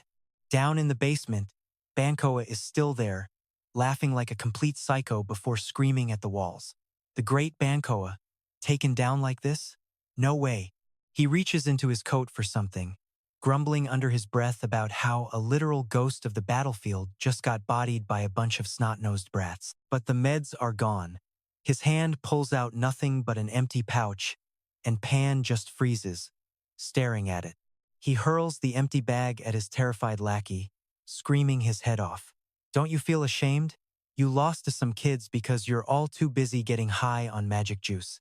The minion tries to explain, but boss, I've never seen magic like that in my life. The guy next to him adds, if that thing hit us, we'd be toast. There was literally nowhere to run. Hearing that, Bankoa just buries his face in his hands, growling with pure, unadulterated rage. The lackey asks, so you're just gonna let them slide? What am I supposed to do? He snaps back. She's a high-tier noble, practically royalty. We touch them, and our entire empire vanishes overnight. Do you have any idea how hard I worked to get this far? But the henchman isn't done, narrowing his eyes. Boss, you're forgetting there are things way scarier than losing money. He's trying to poke the bear inside Pan. We're the Parrot Gang. The Magic Association is already hunting us. If they find us here, it's game over. Bankoa finally caves. I get it. I get it. Just give me some pills already. This headache is freaking killing me. Suddenly, the ceiling starts making these nasty cracking sounds, followed by someone yelling for the boss. Boom, morning arrives. It's a gorgeous day at the beach, and the place is packed with tourists. Siren's crew managed to snag their own little private spot, though. The four of them are splashing around, acting like total kids. And of course, Ran is the one starting all the chaos. The girls are getting drenched, but Tess isn't taking it lying down. She blasts back immediately. This is the vacay Siren and Ami definitely needed. Now that the drama's settled, Siren's actually relaxing for once. After the swim, the whole squad heads out for some grub. And there's Ran again, mouth stuffed so full he can barely chew. They're sitting in this fancy restaurant with a killer ocean view, and his lack of manners is making the other three low-key embarrassed. Before they know it, night falls and a massive moon hangs over the water. The group hits up the port's night market to keep the vibes going. Ami leads the way with Siren trailing right behind, unable to take his eyes off her. Behind them, Tess and Ran are in food heaven, each crushing a giant grilled squid. Ami's been waiting for this moment. She turns around with a sweet smile and hands Siren a skewer of grilled squid that smells absolutely fire. Siren takes it, feeling a genuine wave of happiness. He thinks to himself, so this is what a real vacation feels like. Suddenly, the whole crew looks toward the ocean, faces lighting up with pure excitement. Right in front of them, the sky explodes into a dazzling fireworks show. Siren makes a mental note. I definitely gotta bring my parents here sometime. Next morning, we're on a trail deep in the woods. A carriage is clattering along, with Ryan and Siren sitting right behind the driver's seat. Rian looks like he swallowed a lemon. Test is busy touching up her lipstick, totally unbothered. Seriously, how long are they gonna stay mad? We weren't even that late. Arguments are already erupting from inside the carriage. Rand screams, "Why do you take 10 years to change? It's gonna be noon by the time we get there." Test fires back, "Excuse me? I'm doing this for your safety, okay?" She starts roasting his fashion sense. 2. What is even up with your outfit? You really think that sword goes with those clothes? You look like a total hillbilly. Siron just watches them and gives a helpless little shrug. He originally planned to just take Ami to the ruins, but this squad is so tight now, they're basically inseparable. Ami just smiles and takes the hit. "My bad, Ran. Test actually finished way before I did." Ran just sighs. "Well, Amy always puts her heart into getting ready." Test snaps instantly. "Excuse me?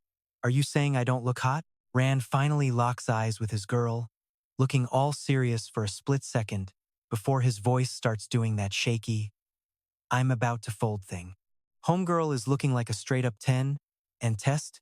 Yeah, she's blushing hard, poking her fingers together like a shy anime trope, just whispering to herself.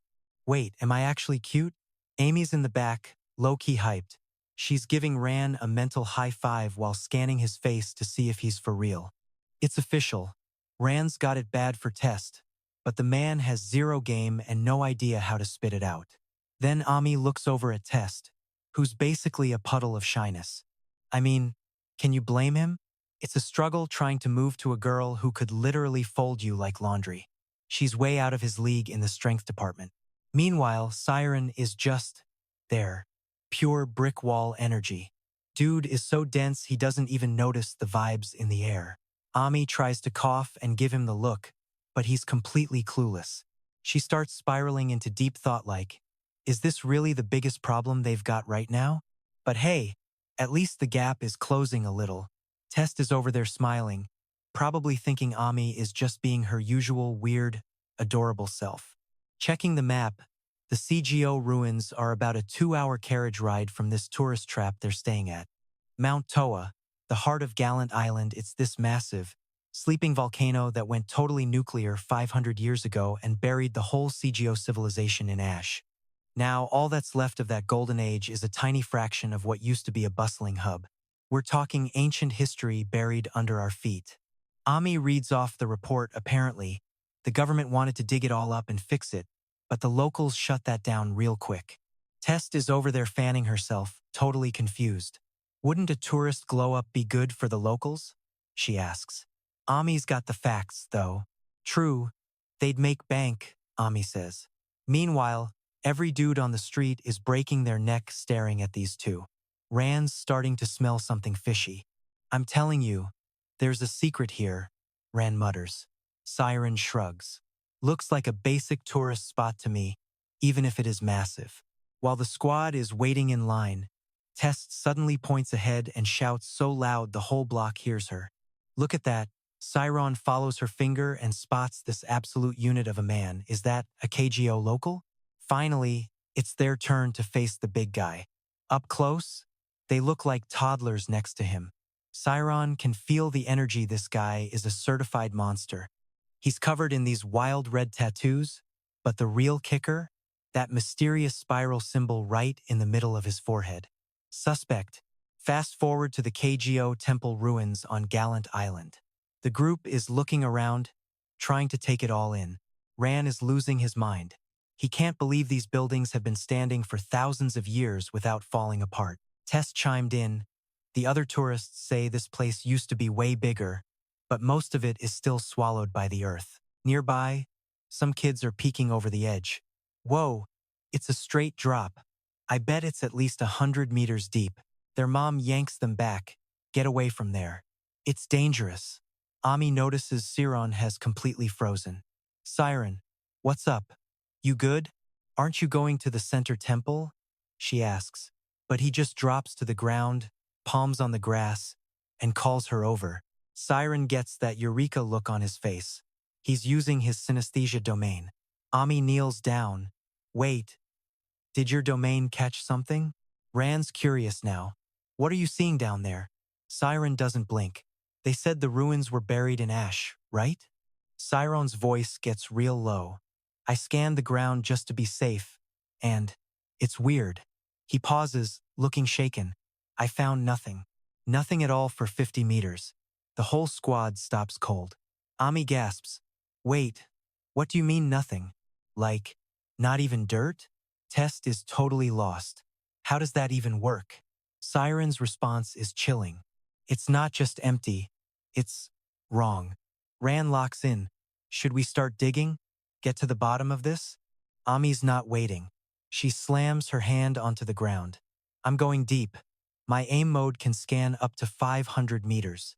Test's jaw drops. 500? Siron's all in. Do it. Show us what's down there.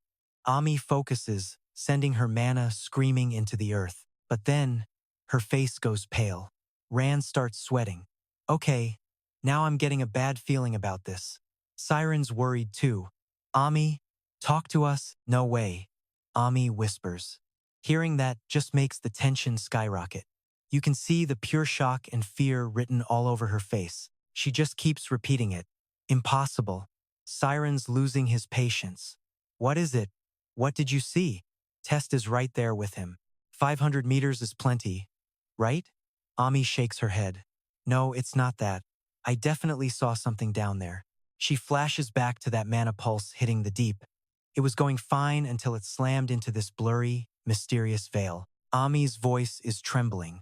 The second I touched that thing, my domain just shattered, like thin silk threads ripping in the water.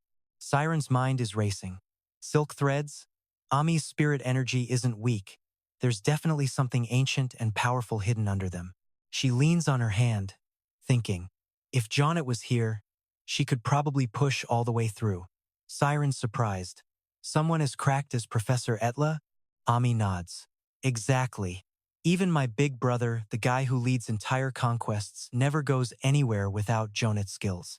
Rand steps up, trying to be the voice of reason. Look, if we need to call in someone from that far away just to help, shouldn't we just stop? He's got a point. The principal sent us here. But this is way above our pay grade. Maybe we should just walk away while we still can.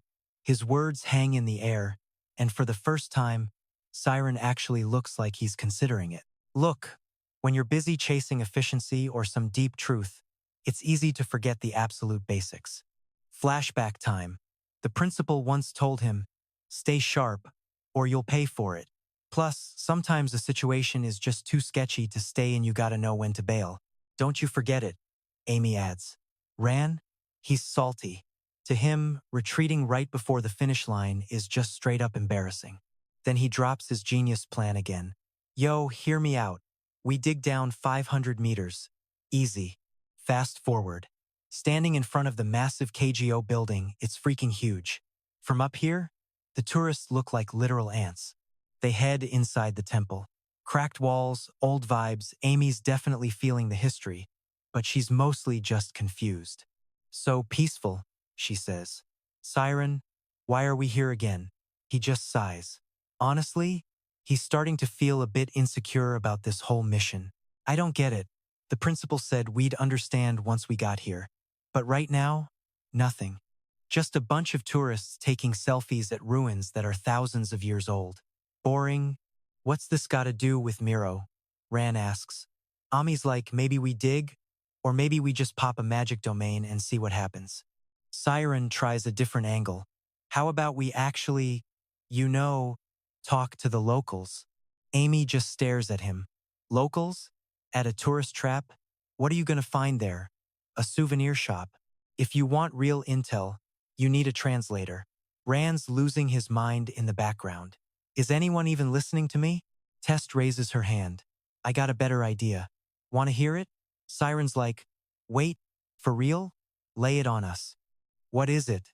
Ran is still stuck on his digging plan. I'm ready to move some dirt, people. But Tess just smiles. While you guys were staring at old rocks, I was looking at something else. Her eyes go cold. The people,